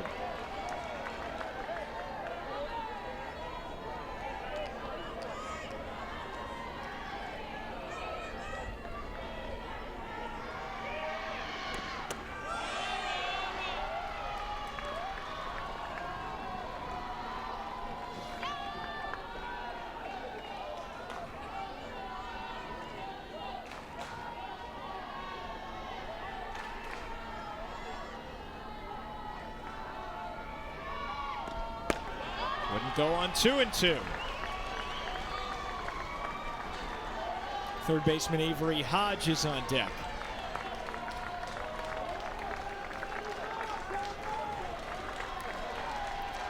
Back-to-back full counts, and Josh Johnson going to have a word with Mazaron. I'm not surprised either, because that last pitch was a off-speed changeup, and I heard the dugout yelling, "Sit again." And they are all over it. They were all over Bree Carrico, really affected her game. And then just now, again, I'm not sure if it's early enough, but if I can hear it, Maz can hear it.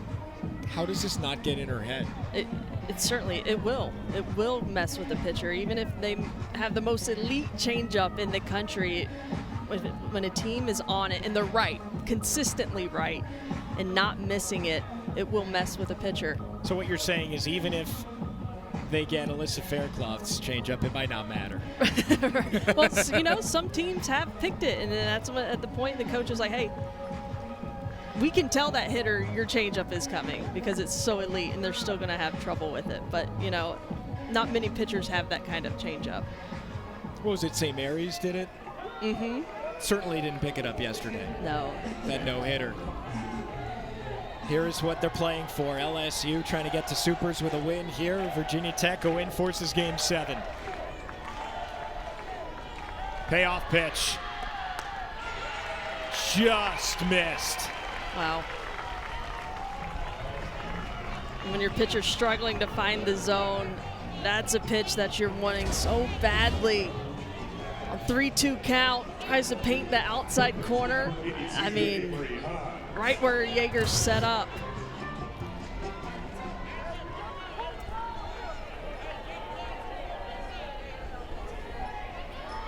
Avery Hodge now. 2 on and nobody out for LSU. Shows bunt, hits her in the box. I think that might have got a finger too.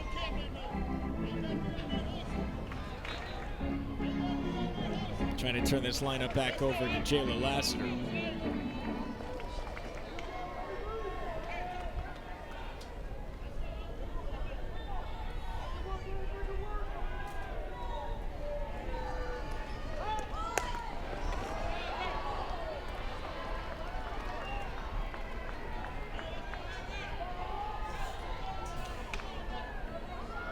Hodge a fly out to center, and then she was hit by a pitch back in the 3rd inning. First batter that Mazzarone faced, that one went to video review on a challenge. And there's strike 2. So now you'd think you're taking the bunt off. Yeah. Still going to play small ball here. Avery Hodge is going to try and get something down short in the dirt, and she beats it out great, but just her goal is to move those runners up. And that's what she does. Chatfield just tags Hodge, only play she had. And in essence, it's the same thing as a sacrifice bunt, even though it goes down as an 0 for 1 in that at-bat. Does hurt the average a bit. It does. And as a former hitter, I'm sure you understand. Get the bunt down earlier if you don't want it to hurt you. That's right, exactly. But good job by Hodge doing her job. One away runners in scoring position. Infield comes in for Jayla Lassiter. And what a tough hitter that you're going to have to bring your infield in with a 2-run ball game. Powerful hitter, already left the yard today. You're going to have to pull your infield in to try and prevent a run.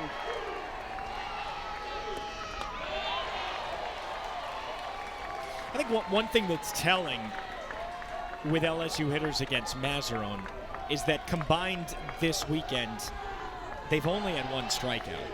Usually Mazzarone is racking them up, and that gets her out of tough spots, but LSU is not letting that happen. Just the 1 strikeout, and I have to look back, but the number of walks. I mean, it's the epitome of being patiently aggressive. They are not chasing out of the zone, even on close pitches. Well, they're right. Go ahead. She had 5 Yeah, in thank you. 1+ inning last time out against LSU. Yeah, that's not what you see. I mean, this LSU lineup has been zeroed in. She has 3 so far today and a hit by pitch. And, I'm surprised I'm saying this, but Jaeger doesn't look all that confident behind the plate either, receiving those pitches. Yeah, I mean, Maz is a tough pitcher to catch. A lefty throwing 72 is hard enough. And missing in the wrong direction, it's hard on a catcher. See that? Yes. They have to keep going back to that pitch. I love that pitch. I love it. That's the pitch that she has the best command of. She's spotting that in the inside corner to righty every time. And it'll saw off hitters. 2-2 to Lassiter. Especially when you're not getting anything extra on the outside. First base is open. Sierra Daniel on deck. And you want something to the left side of the infield right now. That's best case scenario. Third full count of the inning. Right back up the middle. Rose gloves it. Saves a run, but one scores.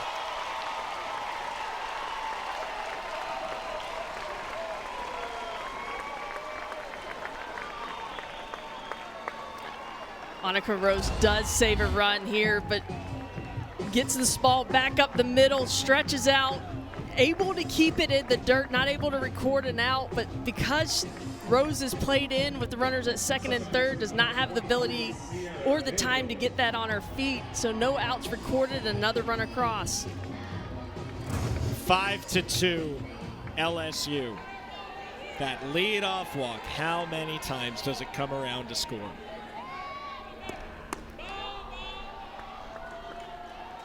Sierra Daniel is 1 for 3, singled her first time up. Back-to-back walks to start things off against LSU. Not a winning recipe. At this point of the season, you can't give any team that's playing today an inch, especially a team that's as confident in the box as LSU is right now. You know, and up to this point, this is a fair scoreline. This is exactly how the weekend has played out. LSU has been the best team here at this region. Yep, they have on both sides of the ball, in the circle, on defense, and certainly offensively. It's a big conversation going on. I thought we were just going to have a pinch runner.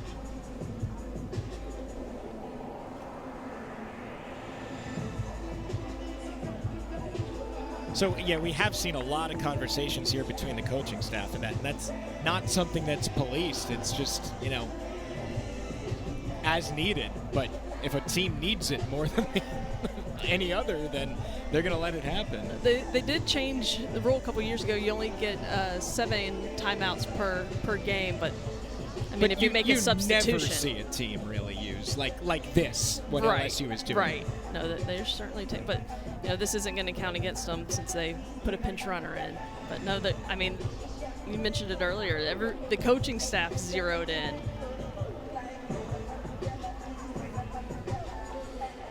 So pinch runner now for LSU is Destiny Harris. She's on third.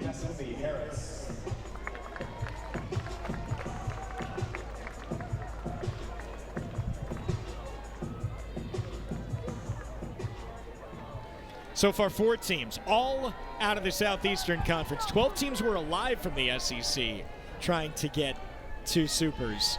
4 of them have made it. Up the middle, Castine second, all they'll get, and LSU scores again.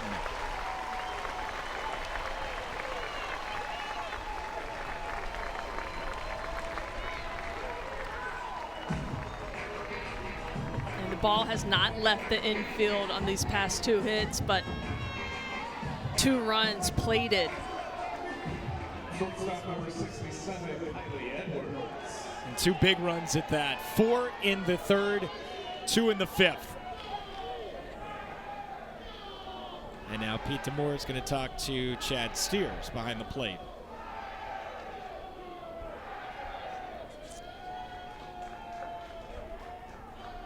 We're going to have a challenge, maybe a runner leaving early.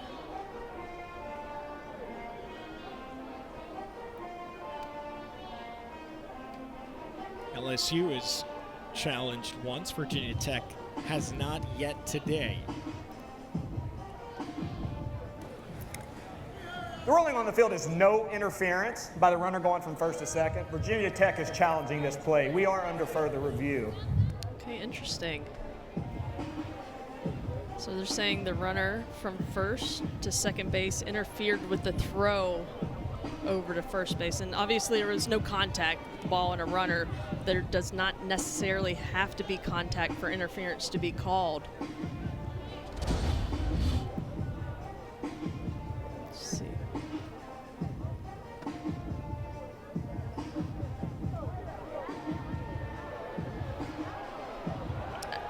maybe the hesitation from Castine to flip the ball to shortstop with the runner coming in, but there's just so much distance there. She was not looking to make a tag there of Jayla Lassiter. She was always going to flip that ball. Do you see any interference there? I don't. Call on the field's no interference. So in order for it to be changed, there would have to be some conclusive video evidence that doesn't seem to appear. I don't see the runner impeding the throw to second base, and certainly not to first base.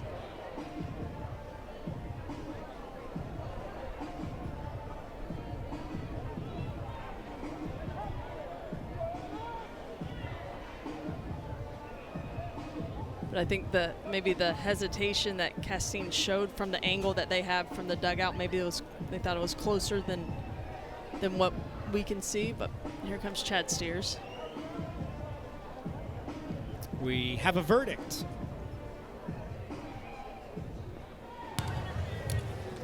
After review, the call on the field is confirmed. There is no interference.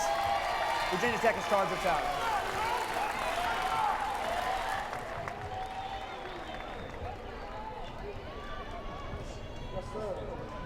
And now Josh Johnson's going to go out to the circle, and we will see a new arm coming in.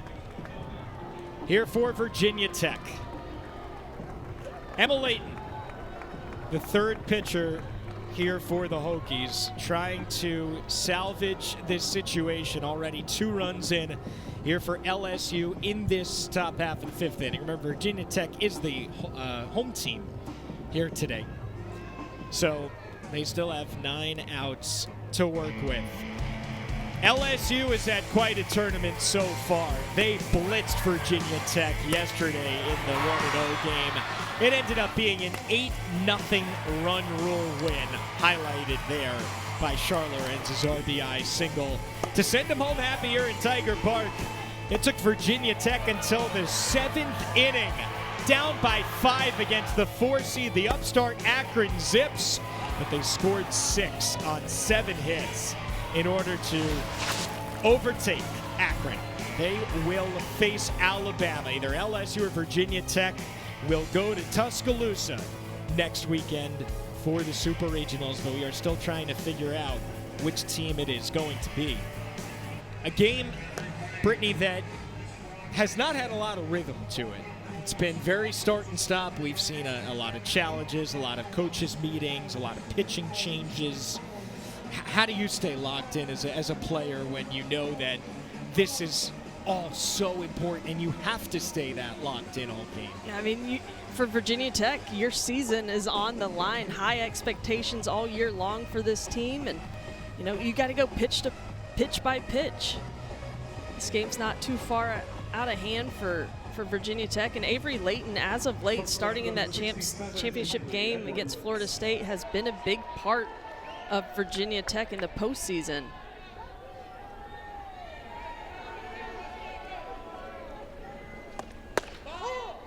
Layton with a strike. As she starts off Kylie Edwards.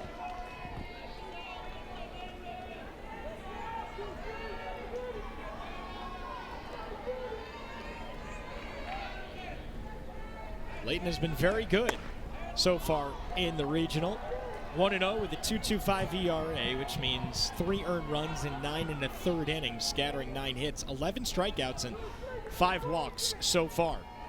She just needs 1 more out to get Virginia Tech up to the dish.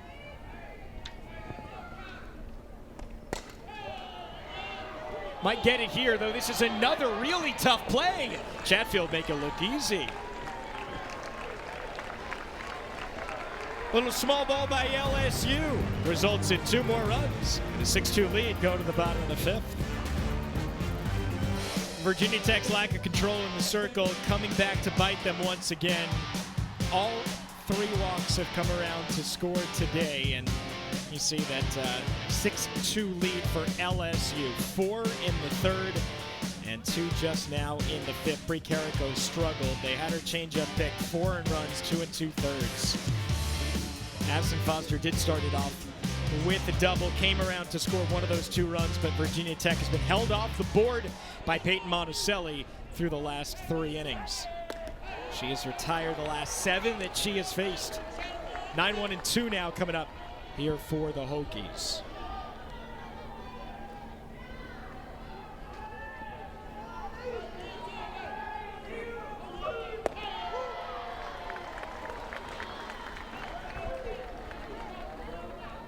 LSU's looking for its 11th Super Regional appearance. All they have to do is beat Virginia Tech once. Make it there for the 2nd time in the last 3 years. Jammed, shallow center, Lassiter makes the play.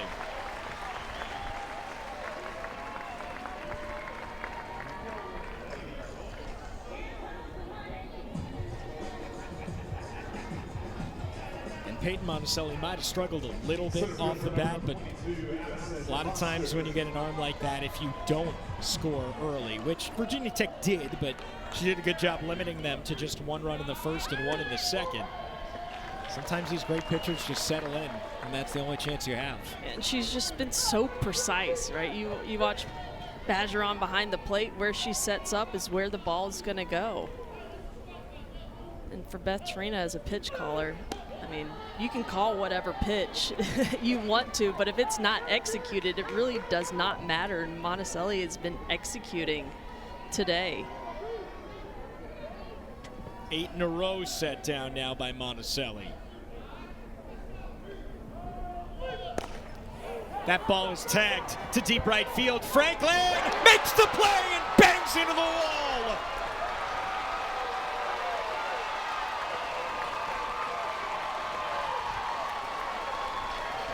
Robs Addison Foster of a solo shot. And that's the way it's gone for LSU this weekend. That play is deserved of all the hugs. Alex Franklin tracks this ball down. No fear of the wall. Robs a home run. Holds onto the ball. That's one of the best catches I have seen. Peyton Monticelli loves it. Oh my goodness. We better be seeing that one on Sports Center. There's a little bit of an easier catch here for Jayla Lassiter. 10 in a row retired by Monticelli. A 7-pitch inning. But this is what you will remember here from the 5th. Alex Franklin, thank you very much. I got your home run. It's right here in my glove. LSU getting it done from many different sources throughout this 9-woman lineup. 6 runs, 10 hits, no errors. 2 runs, just 5 hits for Virginia Tech. Team that hits .350 on the year, 108 home runs. They almost had another one from Addison Foster if it wasn't for Alex Franklin. What an incredible catch. And now she comes up to the plate, leading LSU off in the 6th. Franklin, Edwards, and Bergeron. The winner to take on Alabama in Tuscaloosa in the Super Regionals.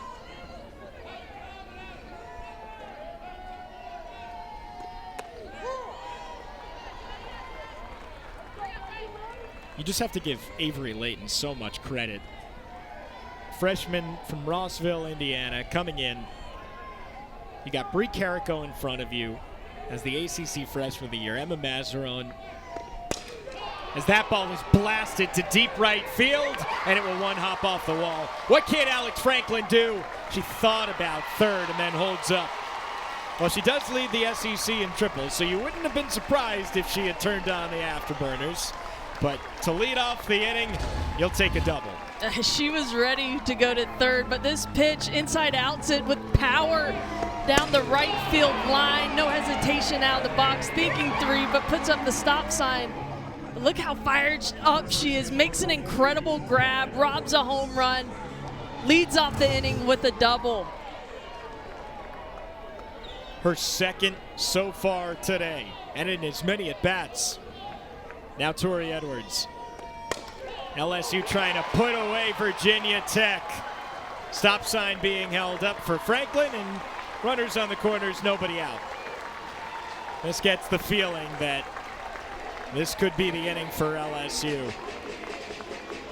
And what can't they do? Last inning, they scored 2 runs and a ball never left the infield. They come back in the bottom of the 5th inning, lead it off with a blast with a double, and then a single through the left side. I mean, they're just spraying the ball all over the field. No matter what the pitchers are throwing at them, they're just putting it where they need to. LSU 4 for 10 with runners in scoring position today, and everybody going to get together because this is your season if you're Virginia Tech. You lose one game to LSU today, whether or not it's this one. If you win, it's the winner take all potential game 7. Addison Fisher, the left-hander, is warming right now. Not used very often this year. That is not someone that you'd imagine Josh Johnson wants to go to here, but Avery Layton is in trouble. 1st and 3rd, nobody out. And Macy Bajon at the plate. She hit into a fielder's choice her last time up, but before that, she'd reached in 7 straight plate appearances.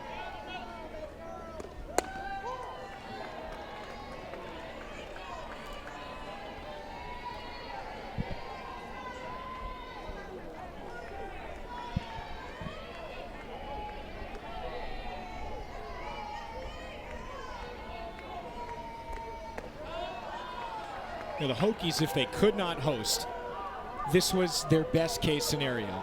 You go to the number 16 national seed. You're neck and neck in the committee's eyes. And LSU has proven that there is a difference between what they've been able to do this weekend and what Virginia Tech has. I don't know if it's necessarily a league thing between SEC and ACC. Of course, you could see it that way, I suppose, but at the end of the day, LSU is so well-rounded. Virginia Tech has not had much of an answer. That was not the case at the beginning of the season. Like, LSU did not have a good start to the season. Very slow, lost quite a few games, went 0-5 to start SEC play, but they stuck with it. They committed to the program, to the philosophy, and this is what happens when you get 11 newcomers to come together and play together. Shallow right field. The call made by Mazzell, and just a bluff from Franklin at 3rd. And on the flip side, what a non-conference Virginia Tech had. I mean, they started 22-2. They won 6 games against SEC teams. They beat 3 of them. They beat Georgia, South Carolina, and Auburn twice. And Georgia just punched their ticket to the Super Regional. Did they peak too soon? But I do know that LSU is peaking right at the right moment. And I think it is important to mention that, Bree Carrico getting hurt in the ACC tournament. We don't know the extent of her injury. Her velocity has certainly been down this weekend. A fully healthy Bree Carrico, Virginia Tech is a little bit of a different team as well. There's no doubt that was the storyline with Virginia Tech all year long. It wasn't just relying on Emma Mazzarone. It was Bree Carrico. You can see her there getting some work done. Looks a little uncomfortable, but this time of year too. Everybody is going to be a little sore, but I think Carrico is just a little bit more than soreness. This is going to really help as Yeager squeezes it and no advance. Back-to-back balls in the air helps out Layton, and she's 1 out away from getting out of the 7th. Or check that, the 6th. This could be huge. This could be a momentum builder. We saw it last night. Before that 7th inning, Avery Layton had bases loaded, no outs against Akron, and goes on to strike out 3 batters in a row, and that gave enough momentum to this team to come right back out offensively, start off with a double and then a home run and then the onslaught, and it was just their comeback. So getting out of this could put some juice back in their dugout. Still have to get past the Kentucky transfer, Allie Hutchins. It's 3, 4, and 5 coming up for the Hokies.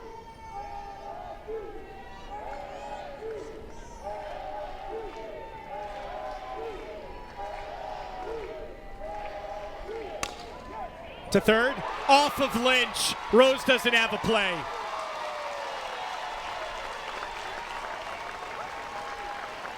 LSU 7, Virginia Tech 2. There's just been so many of these plays for Virginia Tech. Hard hit balls that you have an opportunity to make a play on, but then results in a run.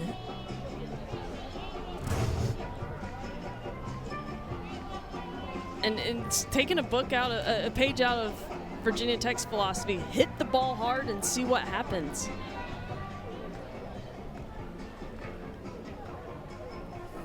Couldn't quite tell if that hit the bag or if it hit her. She came up limping. The trainer's out there talking to her. Well, Rose is the one limping, right?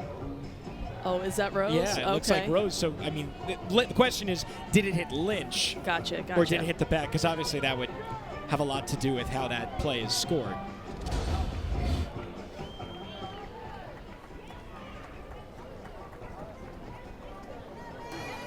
think it hit her.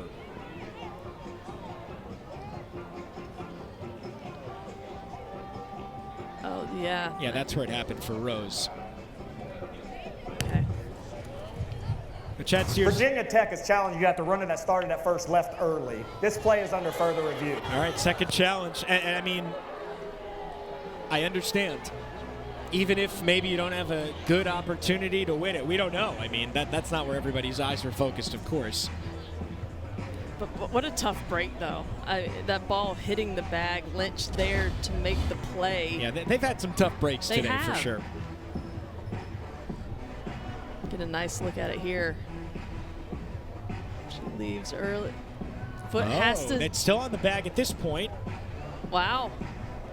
They might have something. If you're not familiar, the runner has to stay in contact with the bag until the ball is out of the hand of the pitcher. And in this situation for LSU, you don't even want it to be close, but this is close. Is that conclusive, however? Wow. I thought this might have been just one of those last-ditch efforts, but this is close. Here we go. So the ball is right in front of her left leg there, but you can't see if it's necessarily out of her hand. You'd just be guessing at that point. Yeah, I don't think there's enough, but this is... So the ball's in her right hand. Is the foot there, still in contact with first base? Probably. Yes. I think her toe is still on it, but it's really tough to tell. Like, it's tough to tell if the bag has ended or there's just dirt on top of the bag right there.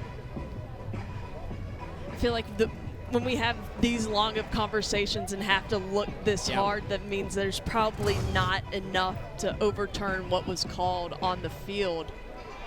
It is definitely understandable, and good catch by Virginia Tech, why this is being challenged. They will be out of challenges if they don't win this one, but this is not cut and dry, and clearly the NCAA Command Center in Pittsburgh thinks the same, because this is a very long review. This might be the longest one that we've had here in Baton Rouge this weekend. And if Virginia Tech, like you mentioned, is not successful, they are out of it challenges. But since we have entered the 6th inning, umpires are able to initiate their own challenges moving forward. But that doesn't necessarily mean they will on something Virginia Tech wants them to look at.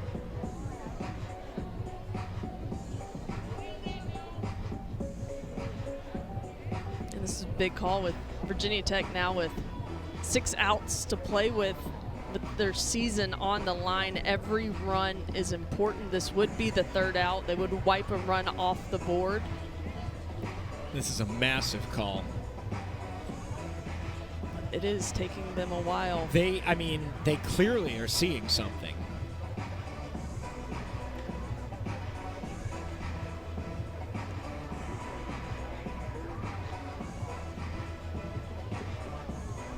And if anything, some momentum that LSU had is kind of stifled a bit.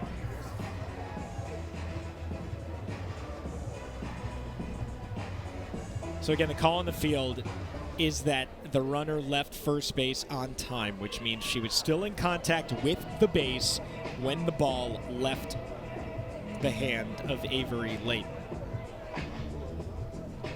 All that this is doing is just,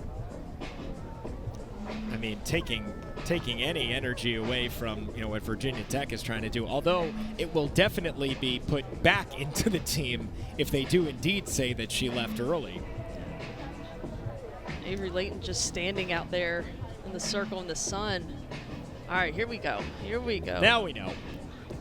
Here comes Chad Steers.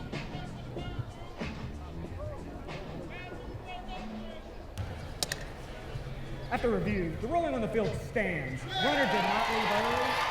That is Virginia Tech's second challenge. They are out of challenges for the remainder of the game. So it is an error by the third baseman, Jordan Lynch.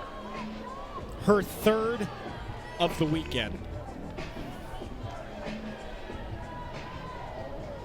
So it's going to be first and second, one run in here. No RBI for Allie Hutchins, but LSU's not going to care about that at all. No, they actually called it a single. Yeah, because the ball hit the. Now we're being told it's an error. But did the ball hit the bag? No, I think it hit her glove. I don't think it hit the bag. Okay. All right. I'll save my argument then. Error is what we're told is the official call. And Avery Hodge looks at ball one. I thought that it hit her. Yeah. Okay. So it comes up Yep. and she just boots it. Tough play. That's a really tough play. And it would be tough to get Hutchins anyway on that one. There's no guarantee that you do get that runner, but they did call it an error because there's probably a good chance. But it's not routine in some ways.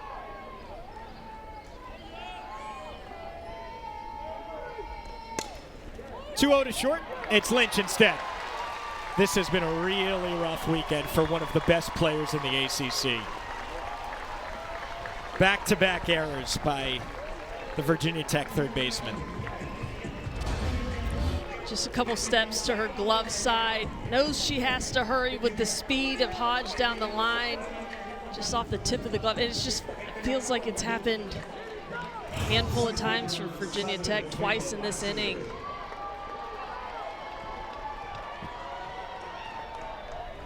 And now Jayla Lassiter.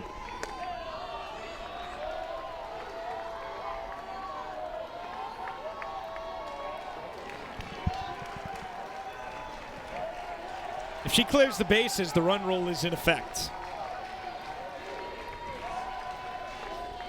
LSU will have a chance to do that. Virginia Tech will have the opportunity, though, to counter in the bottom half of the sixth inning.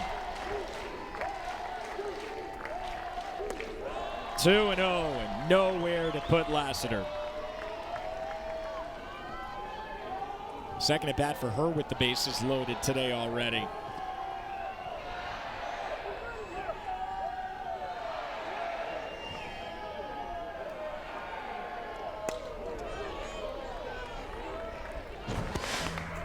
Well, we know what she's capable of. And that was just a no-doubter. Having fun with it, too. I mean, LSU coming into this game won 2 games via run rule. The vibes are high with the Tigers. 3-1.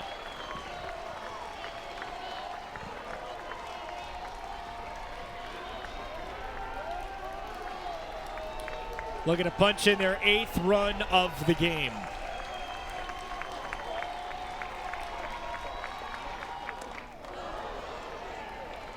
Layton battles back. Layton has been in some high leverage situations, and she has performed well, just a freshman.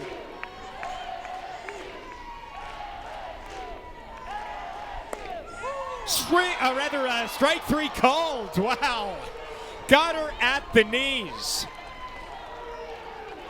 I couldn't believe Lassiter didn't offer it that one on the payoff. Let's go to the bottom of the 6th. LSU up by 5. Taking a look at today's Capital One rewarding performance. What a job by LSU and Alex Franklin. This was an easy one to decide today, wasn't it? A superstar on the weekend, and no bigger play made all weekend than this home run robbery at the wall. I mean, she's brought the energy to this team. She's brought the defensive skills and has backed it up with her bat. On all-around phenomenal day for Alex Franklin. The catch heard round the bayou. Nobody's going to forget that one here in Baton Rouge for a long time, especially if that is what starts the momentum to send LSU to its 11th Super Regional. Hokies still have 6 outs to work with, though, and they are very much in this game. Hot shot, Edwards gloves, throws. And the pick by the other Edwards. Tori Edwards from Kylie. Everything going the Tigers' way. It's just pretty glove work at the beginning of this play by Kylie Edwards, then Tori Edwards with some pretty glove work and a nice stretch. It just, when you're feeling it, you're feeling it, and Tigers are all around. 11 straight Hokies retired by Peyton Monticelli in the circle.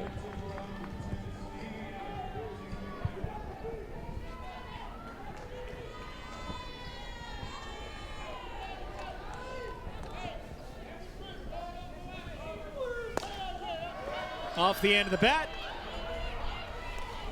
And Hodge makes the call. That was really in no man's land. And we're starting to see Virginia Tech press. We're getting overly aggressive in the box, and we saw that against LSU. The first matchup is just kind of out of their game. When the game started and Virginia Tech jumped up to the 2-0 lead, they were patient, good at bats. Now just trying to put the ball in play and make something happen. And Brittany, we saw it for 6 innings against Akron, too. Yes, yep. Just defensive swings. Chatfield is 1 for 2. Probably about to be 1 for 3. There's Daniel. A 5-pitch inning after a 7-pitch inning for Peyton Monticelli. She is just rolling here in Baton Rouge. They're calling Baton Rouge here in Tiger Park. They're going to be calling themselves regional champions if this holds up. 7-2 Tigers over the Hokies. All LSU has to do is win 1 game today, and it is looking more and more like it is going to be the first and only of the regional final. Thanks for joining us all weekend. Alex Perlman, Brittany McKinney with you. It has been a party for the fans in purple and gold because of the way that LSU has played. 16 combined runs in the first 2 games. None allowed, and now a 7-2 lead going into the top half of the 7th inning. Trying to add on to it. 2, 3, and 4 for Beth Torina coming up. It'll be Daniel, Edwards, and Franklin.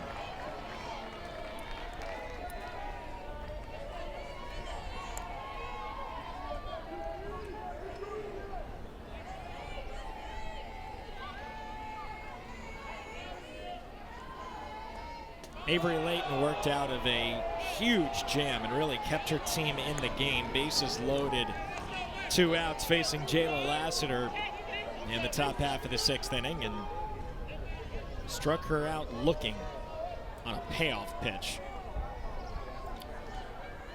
That gave Virginia Tech just the faintest hope. But then Peyton Monticelli goes out and throws a 5-pitch 1-2-3 inning.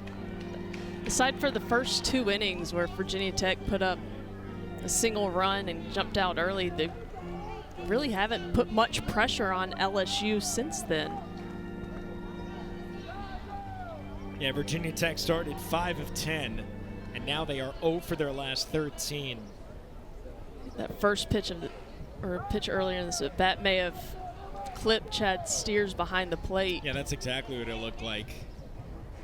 Seemed to be okay initially.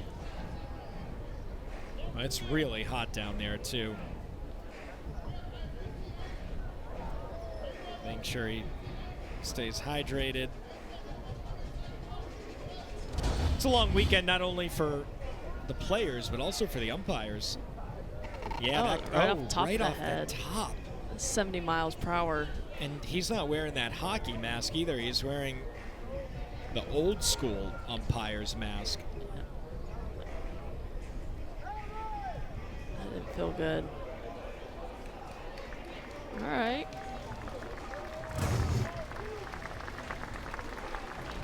Chad Steers, as our crew chief, has done a great job all weekend.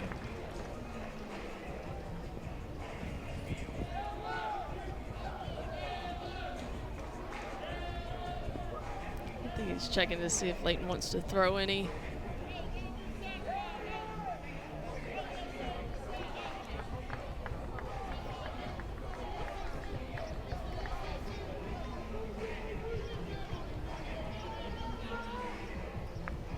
Tough job back there. Thankless job. Very much so.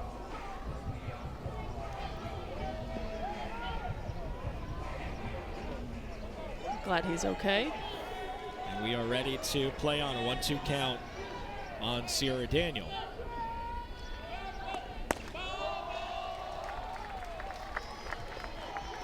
Looking forward to Virginia Tech's bottom of the 7th. It's going to be Abramovich, Castine, and Mazzell. That's 6, 7, 8. Anyone reaches, Annika Rose gets an opportunity. And then the lineup turns over. That has to be what they're hoping for. Sierra Daniel went a little too far. Don't miss a minute of the action from the NCAA Softball Regionals. All the best live action on the 7 Innings live show. It's on the ESPN app, and you can watch every game, every big moment on the road to the Women's College World Series, only on the ESPN networks. Figuring out 16 teams to make it to Supers today. We already know that Alabama won the Tuscaloosa Regional, which means they are going to host the Tuscaloosa Super Regional at the Rhodes House next weekend. But who is going to meet them? At the moment, it is LSU.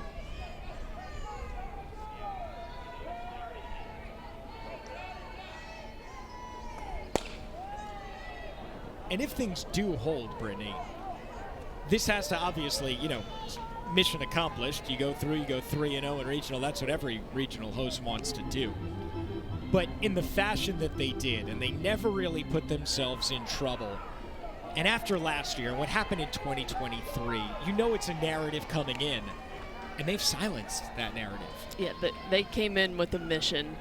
And if this holds, mission accomplished, because they left no doubt.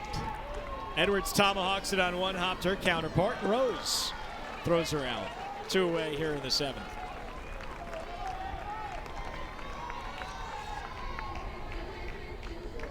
And they've done it with 3 different pitchers, Alex, from Jaden Heavner to CeCe Salora, and now Peyton Monticelli getting the start in the circle. They have not had to go to the bullpen once. Nope. As of now, no. It could potentially be 3 complete games. Yeah, 2 complete games coming into this. Dominant performance, shutout games. Franklin hops to Rose. And an easy 1-2-3 inning for Avery Layton. No drama there. Will we have any in the bottom half? Virginia Tech down to its final 3 outs. LSU's trying to join the SEC party right now. Alabama, Texas, Arkansas, Florida, and Georgia have all made their way to Supers. Will LSU be the 6th team? There were 8 regional hosts out of the Southeastern Conference. And so far, 5 of them have made it. So we also know 4 of the 8 sites.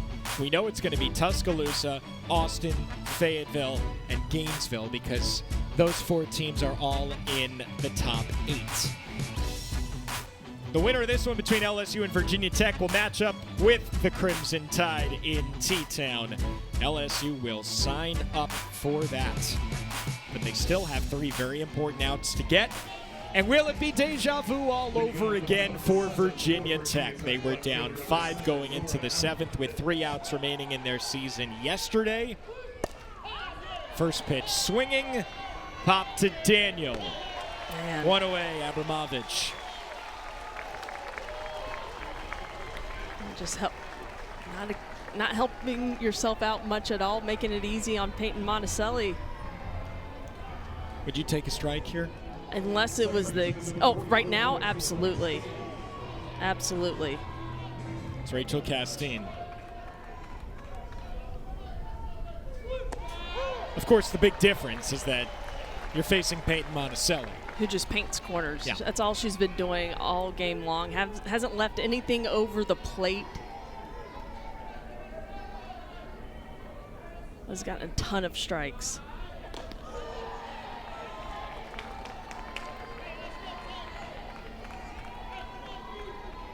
Ball and a strike on Castine. She has only popped up in the infield so far today. A dormant Virginia Tech offense that's been held to just 2 runs against LSU. 2 runs in 12 full innings so far.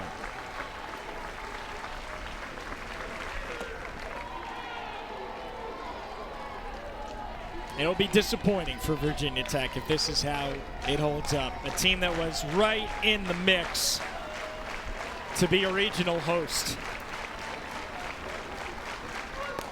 2-2, high drive left field. Lorenz backs up and makes the play. Everything going LSU's way and nothing for the Hokies. This one's squared up. We haven't seen a pitch squared up by Virginia Tech in a long time, but just not enough on it.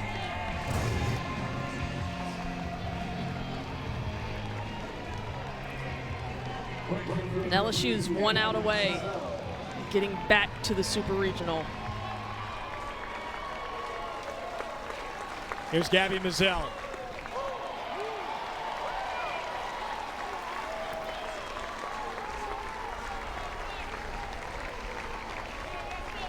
Mazzell is 0 for 2 today. The final hope for the Hokies here in 2026.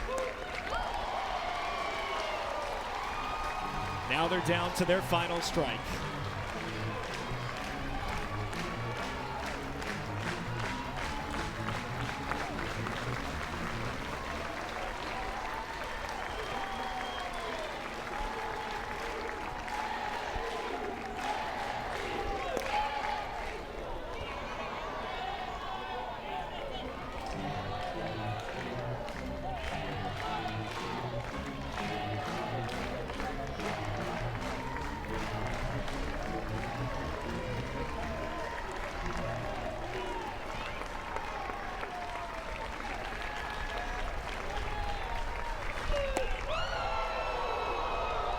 One and two.